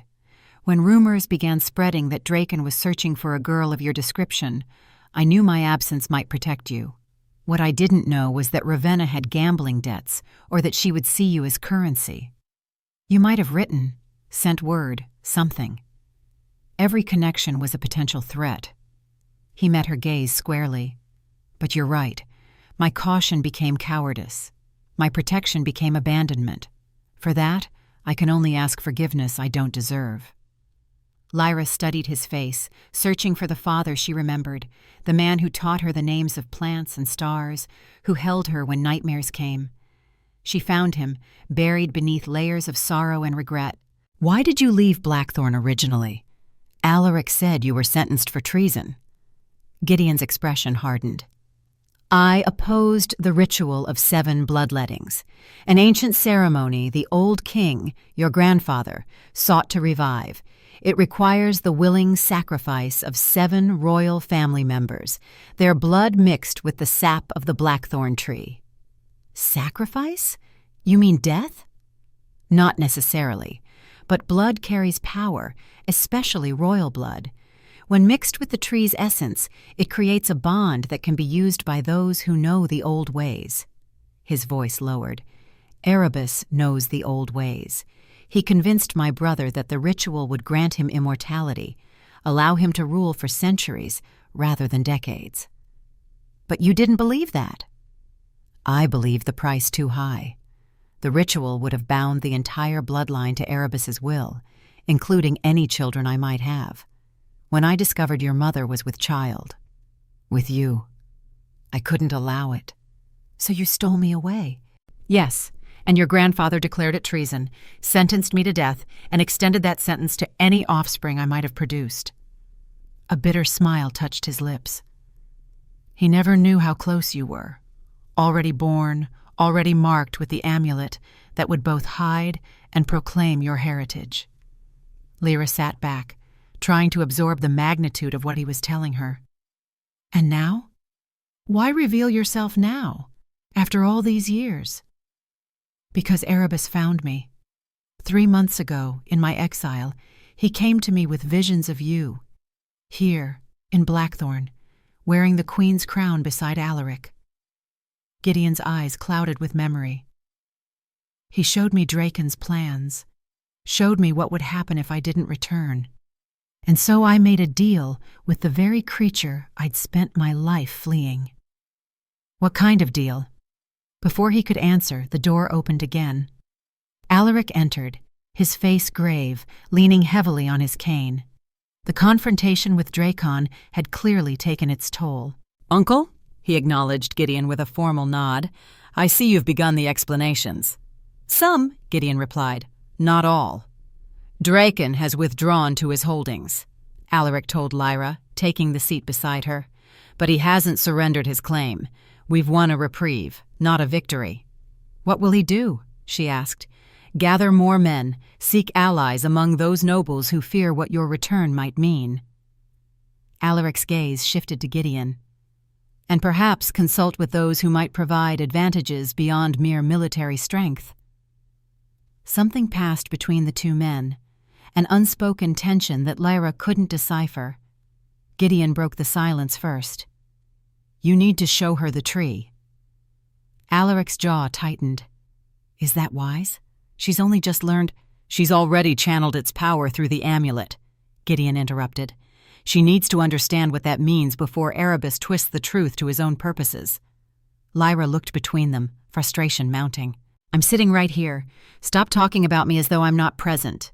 She fixed her gaze on Alaric. "What tree? The blackthorn tree my father mentioned?" Alaric hesitated, then nodded. "The blackthorn. The tree of life and death. The source of our kingdom's power and its greatest vulnerability." He rose, extending his hand to her. "Your father is right. You should see it. Tonight, before the full moon rises." "What happens at the full moon?" Lyra asked, taking his hand and standing. Alaric exchanged another look with Gideon. "The blackthorn blooms," he said carefully, "and when it blooms, those with the blood can hear its song." They traveled east from the castle as twilight descended, a small party consisting of Lyra, Alaric, Gideon, and a select guard of 6 wolf shifters whom Alaric trusted implicitly. They rode through dense forest where ancient trees whispered secrets in the gathering darkness. No one spoke much during the journey, as though the weight of their destination demanded silence. Lyra felt the tree's presence before she saw it, a resonance in her blood that matched the pulse of the amulet against her skin. They crested a small rise, and suddenly the forest opened into a perfect circular clearing. At its center stood the blackthorn, its massive trunk wider than 10 men standing shoulder to shoulder, its branches reaching toward the darkening sky like supplicating arms. "The heart of blackthorn," Alaric said quietly as they dismounted. "Some say it was here before humans walked the earth, that the first wolf-shifters were born from its roots." Lyra approached slowly, drawn by a power she couldn't name. The tree seemed to glow from within, a silvery luminescence that cast no shadows. As she drew closer, she saw that its bark was not black as the name suggested, but the deepest blue-gray, like the sky at the edge of night. And embedded in that bark, barely visible unless one knew to look, were runes, thousands of them, spiraling up the trunk in an endless pattern. "Those are the same symbols as on our rings," she said, glancing at the silver band on her finger. "And on my cane," Alaric added. "The royal lineage has always been tied to the tree, our stories written in its bark, our futures foretold in its blooms." "What am I supposed to see?" Lyra asked, uncertain why they had brought her here, what revelation awaited. Gideon stepped forward, placing his hand flat against the tree's surface. "Not see, feel." He gestured for her to do the same. Hesitantly, Lyra pressed her palm against the bark. For an instant, nothing happened. Then a surge of energy shot up her arm, not painful, but overwhelmingly intense, like plunging into icy water or staring directly into the sun. Images flooded her mind. A woman with her face singing to the tree as blood dripped from her palm, a wolf with Alaric's eyes standing guard over a sleeping child, Erebus, younger but unmistakable, weaving spells in a language that hurt to hear. She pulled her hand away with a gasp. "What was that?" "The tree's memory," Gideon explained. "It remembers every frost who has ever touched it, every promise made, every sacrifice offered." "I saw things, people, events." "The past," Alaric said. "But the tree knows other times as well, present and future, possibility and certainty." "Why show me this now?" "Because tomorrow night is the full moon," Gideon answered. "The tree will bloom for the first time in 23 years, since the night I fled with you. Its blooms hold power, the ability to unlock what's hidden, to bind what's broken, to reveal what's true." "And Erebus wants this power," Lyra guessed. "Erebus wants control of the power," Alaric corrected. "He's been waiting for the bloodlines to reunite, for a blackthorn and a frost to stand before the tree together at its blooming." Understanding dawned on Lyra with terrible clarity. Our wedding, the timing, it wasn't coincidence. "No," Alaric admitted. "Erebus engineered it all. Ravenna's debts to Draken, my intervention, our marriage on the eve of the full moon, even your father's return. But why? What does he gain?" "The fulfillment of a prophecy spoken when the first Blackthorn King took the throne," Gideon said. "When the broken wolf and the hidden frost join hands beneath the blooming bough, the Ancient One shall be freed from his vow." "Erebus is the Ancient One," Alaric continued, "bound to serve the Blackthorn line, unable to leave our realm or wield his full power. The prophecy suggests that our union, a legitimate marriage between the bloodlines, could release him from that servitude." "Then why did you go through with it?" Lyra demanded, anger rising. "Why marry me at all if it plays into his hands?" "Because there's another interpretation of the prophecy," Gideon interjected. "One that Erebus either doesn't know or doesn't believe. It continues, but beware, for freedom comes at cost of truth. The wolf or frost must sacrifice their youth." A cold dread settled in Lyra's stomach. "Sacrifice? Their youth?" "Years of life," Alaric explained grimly. "Decades given to the tree to balance Erebus's release. One of us, either a blackthorn or a frost, would age rapidly, living out a lifetime in moments. That's why our marriage remains unconsummated," he continued. "A marriage of the bloodlines is required, yes, but only a marriage consummated in true love, with full knowledge and willing sacrifice, would fulfill the prophecy completely. So all of this, bringing me here, making me queen, revealing my heritage, It was all to control when and how the prophecy would be fulfilled. Lyra's voice shook with hurt and betrayal. "No." Alaric stepped closer, his eyes fierce with conviction. "It was to give you choice, real choice, based on knowledge, not ignorance or manipulation. Something neither Erebus nor your father offered you." "Alaric," Gideon warned. "She deserves the truth, Uncle. All of it." Alaric turned back to Lyra. "Tomorrow night, when the tree blooms, Erebus will try to force our hands, to compel one of us to sacrifice for his freedom. But he can only succeed if we act out of fear or ignorance. And if we don't, then we write our own ending to this story, together." He reached for her hand, his touch gentle, despite the strength she knew he possessed. "I didn't bring you to Blackthorn to be a pawn, Lyra. I brought you home to be a queen, my equal, my partner in protecting this land and its people." Lyra looked from Alaric to her father, then back to the ancient tree pulsing with silvery light. So many secrets, so many machinations surrounding her life. And yet, here at the heart of it all stood the two men who, each in his own way, had sought to protect her, however misguided their methods. "I need time to think," she said finally. "Time is something we have precious little of," Gideon reminded her. "The moon rises tomorrow night." "Then I have until tomorrow night to decide." As they prepared to return to the castle, Lyra cast one last glance at the blackthorn tree. In the deepening twilight, she could have sworn she saw buds forming along its branches, small, silver-blue promises of bloom that hadn't been there when they arrived. And in the rustling of its leaves, she heard what might have been words, too faint to distinguish yet somehow familiar, like a lullaby half-remembered from childhood. The tree was waking, the tree was speaking, and tomorrow, beneath the full moon's light, it would demand an answer.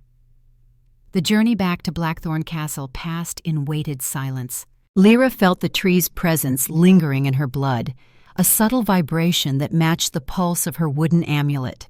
Night had fallen completely by the time they passed through the castle gates, torches illuminating the courtyard where servants and guards moved with the nervous energy of an approaching storm. Alaric led them to a private chamber deep within the castle, a circular room with walls lined with ancient texts and artifacts. A fire burned in a hearth of black stone, casting long shadows across the gathered faces. Gideon looked older in the flickering light, the lines around his eyes deepening with each passing hour. Alaric stood by a table strewn with maps and scrolls, his bad leg clearly paining him after the long ride, though his face betrayed nothing.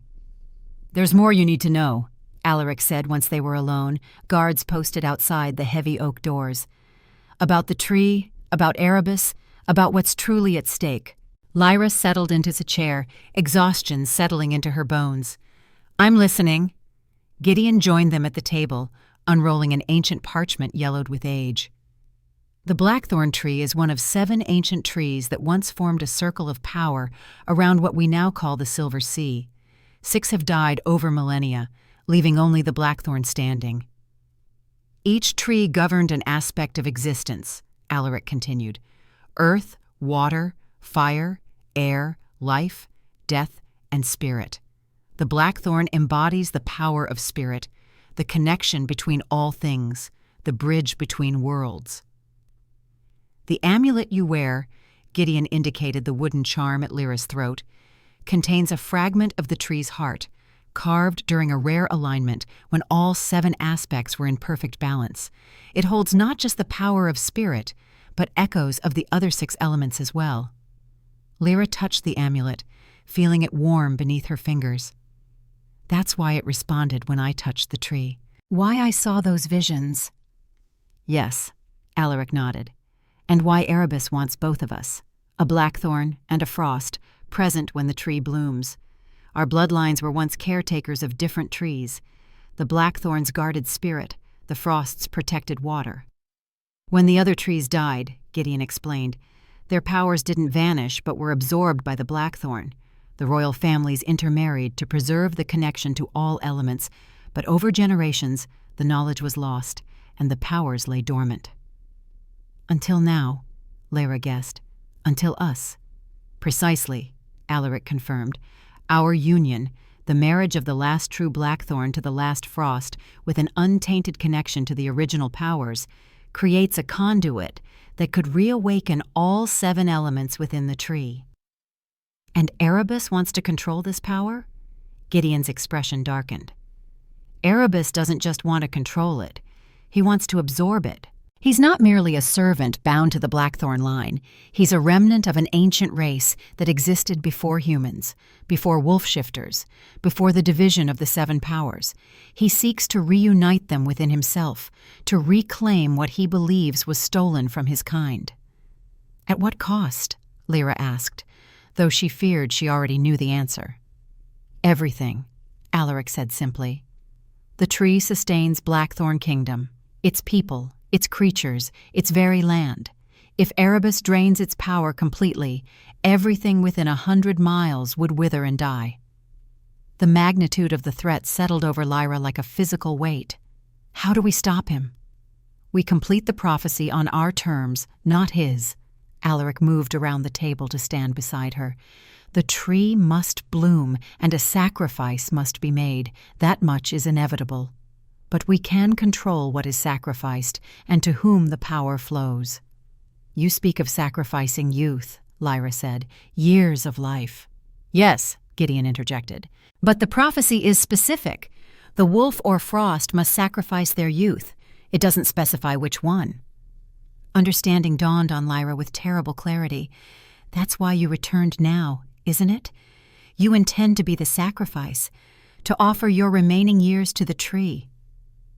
Gideon didn't deny it. I abandoned you once, daughter. I won't do so again. My life has been lived. Yours is just beginning. No, Alaric said firmly. The sacrifice should be mine. I am king. The welfare of this kingdom is my responsibility. You're young, Gideon countered. Blackthorn needs your strength, your vision. And it needs Lyra's wisdom, her connection to the elements that have been lost to us for generations. Alaric's gaze never left Lyra's face. Together, you could rebuild what's been broken. Restore balance. Lyra looked between them, these 2 men arguing over who would sacrifice themselves for her future, for the kingdom's survival. There must be another way. Before either could respond, a commotion erupted outside the chamber doors. They burst open to reveal Seraphina, her face pale with urgency. "Your Majesties, Your Highness," she gasped, the formal titles tumbling over one another. "Lord Draken has returned with twice the forces from before. They bear silver weapons and fire arrows. The outer villages are burning." Alaric straightened, instantly transformed from the contemplative man of moments before to the Alpha King, commanding and resolute. "Sound the alarms. Evacuate any villagers still beyond the walls. Prepare the water reserves in case the fire spreads to the castle." "There's more," Seraphina continued. "Lord Corvus reports that Erebus has vanished. No one has seen him since dusk." A chill ran through Lyra. "He's gone to the tree." Alaric nodded grimly. "Preparing for tomorrow's moonrise." "But why would Draken attack now?" Lyra asked. "What does he gain by laying siege to the castle the night before the tree blooms?" "Distraction," Gideon realized aloud. "He keeps us occupied here while Erebus works unhindered in the east. Or he's working with Erebus directly," Alaric suggested. "Promised power or territory in exchange for creating chaos when Erebus needs it most." The wooden amulet at Lyra's throat suddenly flared with warmth, pulsing with an urgency she couldn't ignore. "Something's happening. The tree. I can feel it." Gideon's expression grew alarmed. "It's too soon. The blooming shouldn't begin until the full moon reaches its zenith tomorrow night." "Unless Erebus has found a way to accelerate it," Alaric said. He turned to Seraphina. "Tell the captain to organize the defense without me. I ride for the sacred grove immediately." "You can't go alone," Lyra protested. "Draken's men are between here and the tree." "I won't be alone. I'll take the wolf form, faster and less visible in darkness." Alaric's eyes met hers with fierce intensity. "Stay here, where it's safe. Your father will protect you." "No!" Lyra stood, the amulet glowing visibly now beneath her dress. The tree is calling to me. I can feel it. If Erebus is forcing it to bloom prematurely, both bloodlines need to be present to counter him." "She's right," Gideon said reluctantly. "The amulet's response proves it. The tree is reaching out to her specifically." Alaric's jaw tightened with frustration, but he nodded. "Very well. We ride together, all three of us. But we travel through the old tunnels beneath the castle. They'll bring us closer to the grove without exposing us to Draken's forces." "Tunnels?" Lyra questioned. "Built by the first Blackthorn kings," Gideon explained, "a secret escape route known only to the royal family." As they hurried from the chamber, following Alaric through torch-lit corridors that descended deep beneath the castle foundations, the sounds of battle began to echo from above. Shouts, the clash of metal, the distant roar of fire. Lyra's heart ached for the people caught in a conflict they couldn't possibly understand, pawns in a game of powers ancient beyond reckoning. The tunnels were narrow and damp, their walls carved directly into bedrock and marked with the same runic symbols Lyra had seen on the tree. They walked for what felt like hours, the passageway gradually sloping upward until finally emerging into a small cave hidden within a thicket of brambles.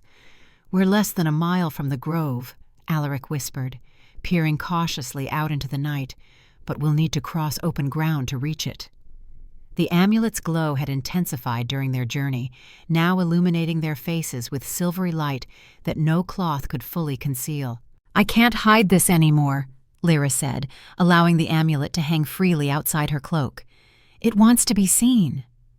"It's guiding you home," Gideon murmured, his eyes reflecting the amulet's glow. "Calling you to your destiny." They moved through the forest as silently as possible, Alaric leading with the predatory grace that belied his disability. Despite the cane and his pronounced limp, he navigated the darkness with confidence, every sense alert to danger. Gideon flanked Lyra on the other side, his hand often straying to the short sword at his belt. They were halfway across a moonlit clearing when the attack came, 3 of Draken's men emerging from the shadows with silver-tipped spears leveled at their chests. Lyra barely had time to register their green and black uniforms before Alaric moved, dropping his cane and surging forward with inhuman speed. There was no full transformation, just a partial shift that lengthened his teeth, sharpened his nails into claws, and filled his eyes with amber fire.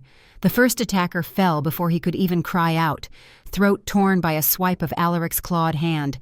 The second managed to thrust his spear forward, but Gideon deflected it with his sword, driving his blade deep into the man's chest.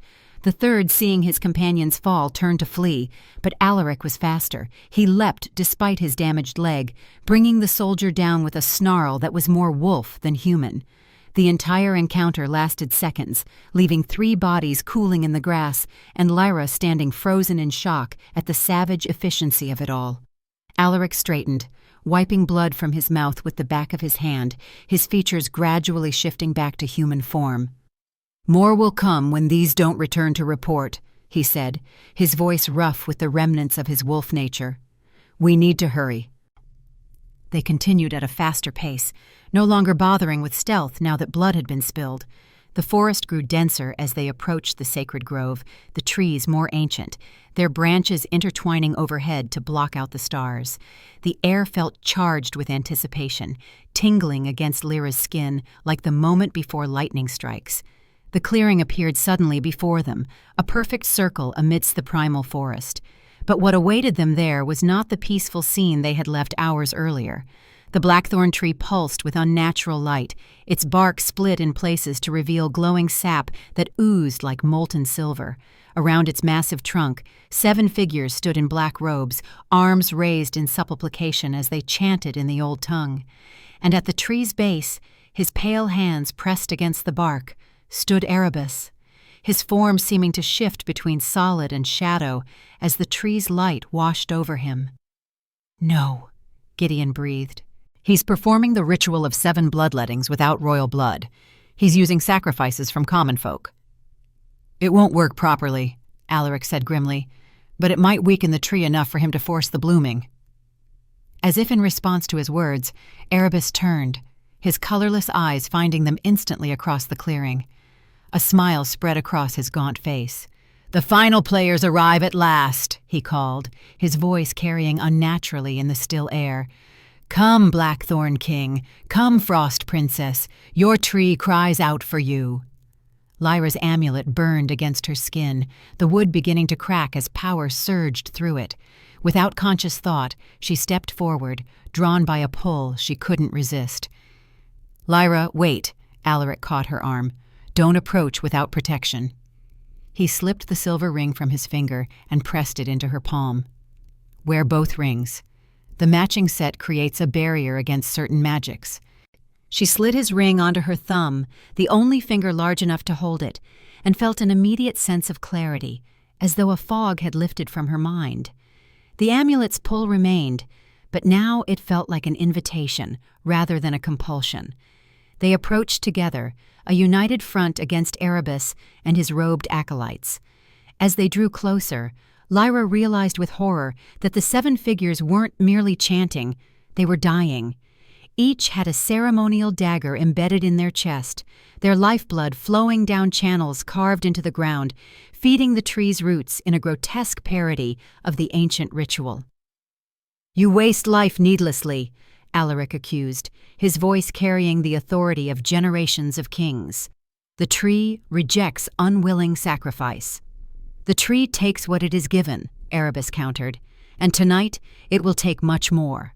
He gestured to the side of the clearing where, emerging from the shadows, came Lord Draken flanked by a dozen armed men. "A pleasure to see you again, Your Majesty," Draken said with a mocking bow. "And Your Highness, how convenient that you've both delivered yourselves to us, saving the trouble of breaching your castle walls to fetch you." "The castle still stands, then," Alaric said, his tone conversational, despite the tension evident in his posture. "For now, though many of your outer buildings burn quite prettily." Draken's cold eyes shifted to Lyra. "I must thank you for rejecting my original offer, Princess. Had you come to me as a bride, I would have gained only the eastern territories. Now, thanks to Erebus's guidance, I stand to gain the entire kingdom." "You understand nothing of what you're involved in," Gideon warned. "Erebus serves no master but himself. Whatever he's promised you will turn to ash in your hands." Draken smiled thinly. "Perhaps, but I'll take my chances with him over the crippled wolf and his untested queen." He nodded to his men. "Secure them. Bind the older one first. He has less value." As Draken's soldiers moved forward, the wooden amulet at Lyra's throat finally shattered completely, releasing a blinding flash of light that forced everyone to shield their eyes. When Lyra could see again, the world around her had changed. The clearing, the tree, Erebus, Draken, all remained, but now she could perceive currents of energy flowing between them, strands of power connecting everything in intricate patterns, and she could see the tree's true nature. Not just wood and leaf, but a living conduit between realms, its roots extending far beyond the physical world into planes of existence she could barely comprehend. Within its trunk, 7 distinct energies pulsed, 6 of them dim and faltering, but the 7th, spirit, burning bright. Knowledge flooded her mind, generations of wisdom and power that had lain dormant in her blood awakening all at once. She raised her hands, and the very earth responded, roots erupting from the ground to entangle Draken's men, holding them fast. "How?" Draken began, but Erebus cut him off with a gesture. "The frost bloodline awakens," Erebus said, sounding almost pleased. "Earlier than anticipated, but perhaps all the better." Alaric seized the moment of confusion to act. With a roar that shook the clearing, he completed the transformation he had only begun before, bones cracking and reforming, body contorting until a massive wolf stood where the man had been, its fur black as midnight, its eyes burning gold.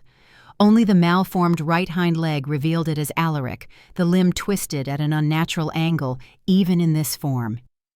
The wolf lunged at Draken's nearest men, tearing through them with terrifying efficiency. Gideon used the distraction to draw his sword, engaging 2 soldiers who had broken free of the entangling roots.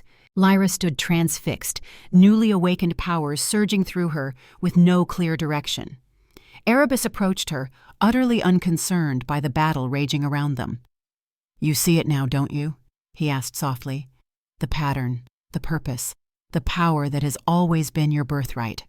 "Stay back," Lyra warned, raising her hands defensively. He laughed, the sound like breaking ice. "Child, I've waited centuries for someone like you to awaken. Do you think I fear what I've helped create?" "You didn't create me." "No? Who guided your father to your mother, a woman carrying the dormant genes of an ancient frost bloodline thought long extinct? Who ensured your amulet remained undetected all these years, gathering power? Who orchestrated your marriage to the last true blackthorn, timing it precisely with the tree's strongest cycle?" Erebus's pale eyes gleamed. "You exist because I willed it so."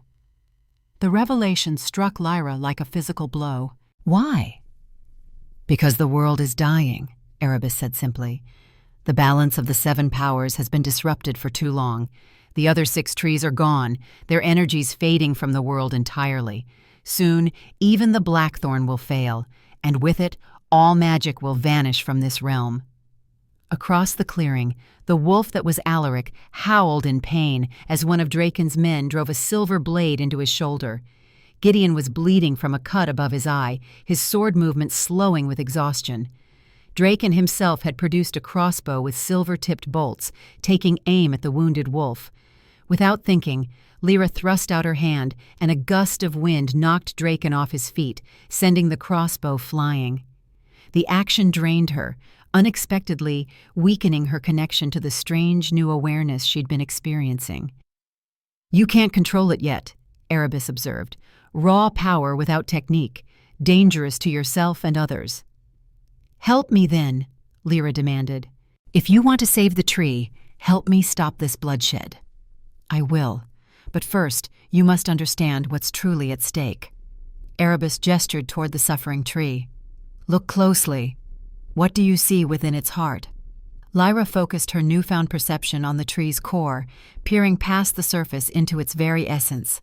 There, cradled within the oldest part of the trunk, she saw a cocoon of light containing what appeared to be a sleeping child, neither human nor wolf, but something older than both. "What is that?" "The last seedling," Erebus explained.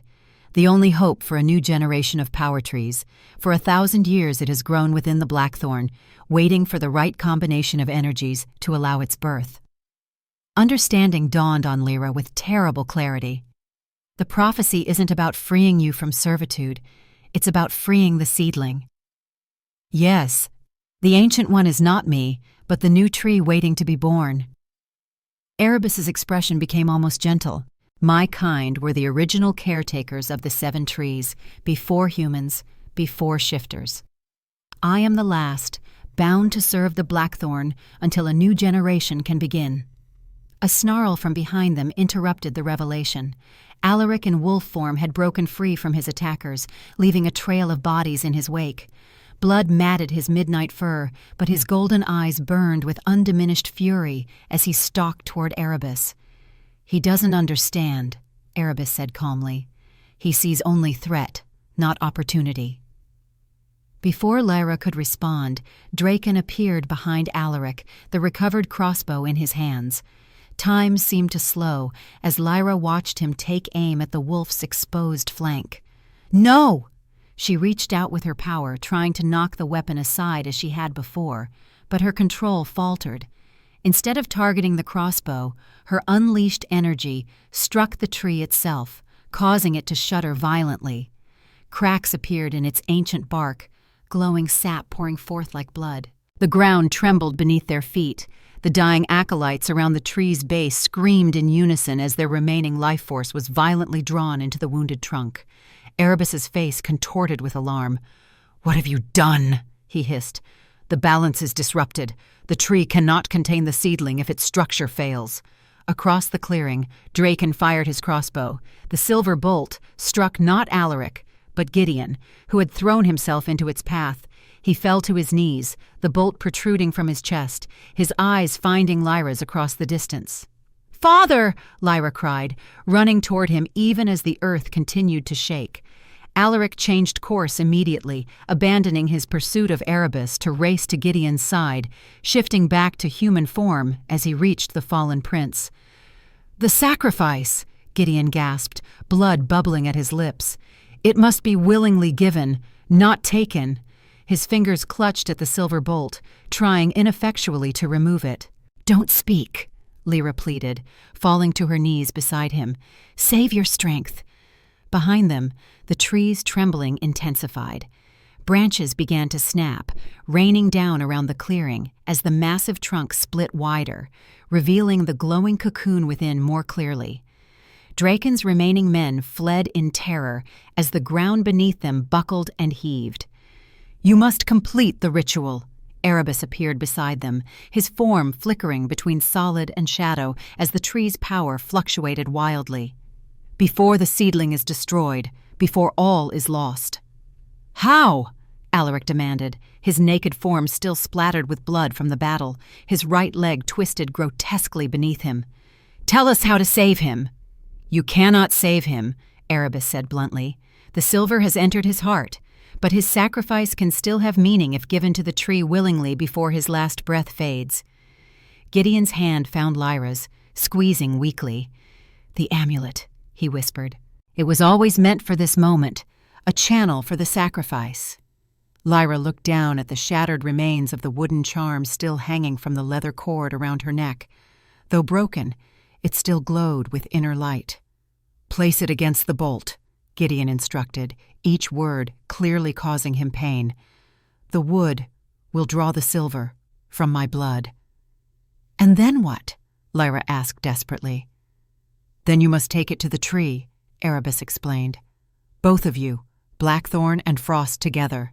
Touch the seedling with the amulet, allowing it to absorb both the sacrifice and your combined essence." A terrible choice crystallized before Lyra. Trust Erebus and potentially save the tree, but lose her father, or reject his guidance and risk everything collapsing into chaos. She looked to Alaric, who met her gaze with grim understanding. "It should be my decision," he said quietly. "My sacrifice." "No," Gideon coughed, blood staining his lips darker. "My journey ends here regardless. Let it have purpose." The ground gave another violent heave. A massive branch crashed down nearby, narrowly missing them. The tree was dying, taking the stability of the entire grove with it. "We don't have time for debate," Erebus hissed. "Choose!" Lyra pressed the broken amulet against the silver bolt in her father's chest. Immediately, the wood began to darken, absorbing the poisonous metal along with Gideon's blood. His body arched in pain, then relaxed as the bolt gradually dissolved into the amulet. "I only just found you again," Lyra whispered, tears streaming down her face. Gideon smiled faintly. "You never lost me, daughter. And now, you never will." His eyes fluttered closed as the last of the bolt disappeared into the amulet, leaving only a wound that no longer bled. The amulet in Lyra's hand transformed, no longer wood but something crystalline, glowing with 7 distinct colors swirling within. The essence of all 7 elemental powers, activated by her father's willing sacrifice. "Hurry," Erebus urged. "The seedling cannot survive much longer exposed." Alaric struggled to his feet, clearly in pain from his wounds and the recent transformation. Lyra rose beside him, supporting his weight as they made their way to the fractured tree.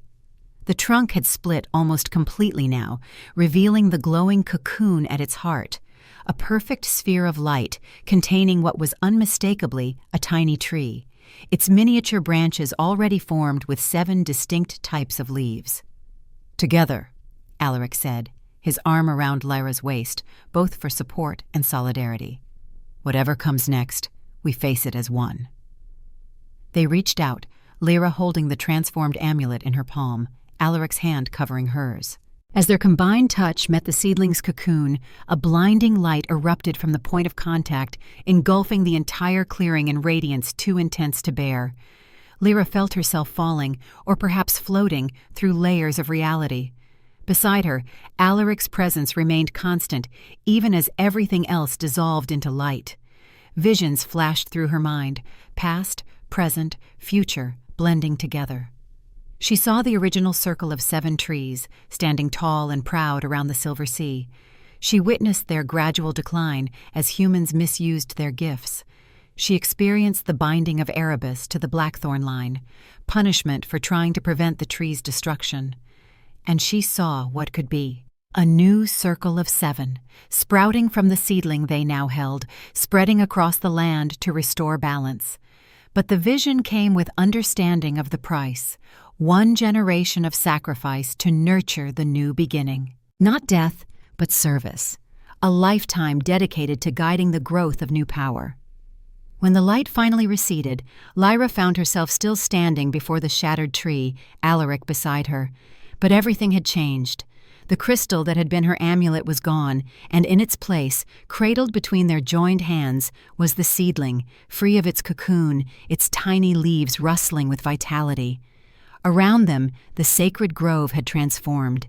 The massive blackthorn trunk had collapsed entirely, its ancient wood crumbling to rich, black soil. Draken and his men were gone, whether fled or consumed by the power surge, Lyra couldn't tell. Of Gideon's body, there was no sign, though a subtle presence lingered in the air, a watchful consciousness that felt unmistakably like her father. And Erebus stood before them, changed as well. His form no longer flickered between shadow and substance, but had solidified into something more human. His once colorless eyes, now filled with all 7 hues of the elemental powers. "It is done," he said, his voice resonating with new depth. "The cycle begins anew." "My father," Lyra began, "has become one with the new growth," Erebus explained. "His essence will nurture the seedling until it's strong enough to sustain itself. He is not gone, merely transformed." Alaric, still naked and bloodied from battle, but somehow regal despite it all, fixed Erebus with a hard stare. "And what of you? Are you finally free of your obligation to the Blackthorn line?" "Yes and no," Erebus smiled, and for the first time, the expression held genuine warmth. "My punishment is complete, but my purpose remains. I am guardian of the trees, as I was in the beginning. I will help you plant the seedling and guide its growth, but I am bound to it by choice now, not compulsion." Lyra looked down at the tiny tree nestled in their palms. "Where should we plant it?"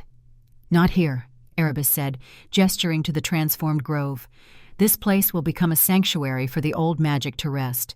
The new beginning requires new ground." He looked toward the east. "The Silver Sea calls to it. 7 locations around its shores, reforming the original circle." 7 locations means dividing the seedling, Alaric observed. "It will divide itself when the time comes," Erebus assured them. "For now, it must be nurtured as one until it grows strong enough for separation." Lyra felt the tiny tree pulse with life against her skin, its roots already seeking purchase, eager to grow. "And we will be its caretakers?" "The first of many," Erebus nodded. "Your union was always meant for this purpose, not merely to rule a kingdom of stone and earth, but to shepherd the rebirth of elemental power in this world." Alaric's arm tightened around Lyra's waist. "Then our marriage truly was arranged by powers beyond our understanding." "Arranged, perhaps," Erebus conceded, "but not forced. You both chose each other when choice was possible. That willing bond is what makes you ideal guardians for what comes next." As dawn broke over the transformed grove, painting the sky in colors that seemed more vivid than Lyra had ever seen before, she understood the truth of Erebus's words. Her journey from Ravenna's unwanted ward to Blackthorn's queen had never been about political alliances or settling debts. It had been leading her here, to this moment of new beginning, with Alaric beside her as partner in the most important task of all, renewal. They left the sacred grove as the sun rose fully. Alaric dressed in a cloak Erebus had manifested from shadow, the precious seedling carefully wrapped in a cocoon of soft moss between them. As they approached Blackthorn Castle, they found it changed as well. The siege lifted. Draken's forces scattered to the winds as the power surge from the grove had rippled outward across the land. Lord Corvus met them at the gates, his calculating eyes widening at the sight of Erebus walking freely beside them. at the transformed presence they all radiated. "Your Majesties," he bowed deeply, "we feared the worst when you did not return." "The worst was averted," Alaric said simply, "though at great cost." News of Prince Gideon's sacrifice spread quickly through the castle, along with whispered accounts of the miracle in the sacred grove. The people of Blackthorn, always attuned to the currents of magic that sustained their land, sensed the fundamental shift in power. They gathered in the courtyard, nobles and servants alike, waiting to understand what these changes would mean for their future. From the royal balcony where they had faced Draken just days before, Lyra and Alaric addressed their people, the seedling displayed in a crystal vessel between them. Erebus stood slightly behind, no longer a shadow in the corner, but an acknowledged presence, advisor to a new era. "People of Blackthorn," Alaric began, his voice carrying across the hushed crowd. "For generations, our kingdom has been sustained by ancient power we little understood. We harvested its gifts without thought to renewal, taking without giving in return." Lyra stepped forward. "Today marks the beginning of a new covenant between our people and the land that supports us. A covenant of balance, of stewardship, rather than mere rule." She explained the seedling's significance, the 7 trees that would eventually grow from it, the restoration of elemental powers long diminished from the world. She spoke of her father's willing sacrifice, of the duty now bestowed upon the royal house to nurture this new beginning. "Our kingdom will change," Alaric continued. "Borders will matter less than balance. Power will flow not from conquest, but from harmony with the natural world." Some faces in the crowd showed confusion, others fear, but many, especially the younger generation and those from villages closest to the forests, nodded with understanding. The wolf shifters in particular seemed to grasp the significance immediately, their enhanced senses perhaps already detecting the subtle changes in the world around them. That evening, in the privacy of their royal chambers, Lyra and Alaric stood by the windows overlooking their kingdom, the seedling resting in its crystal vessel on a pedestal where moonlight could bathe it.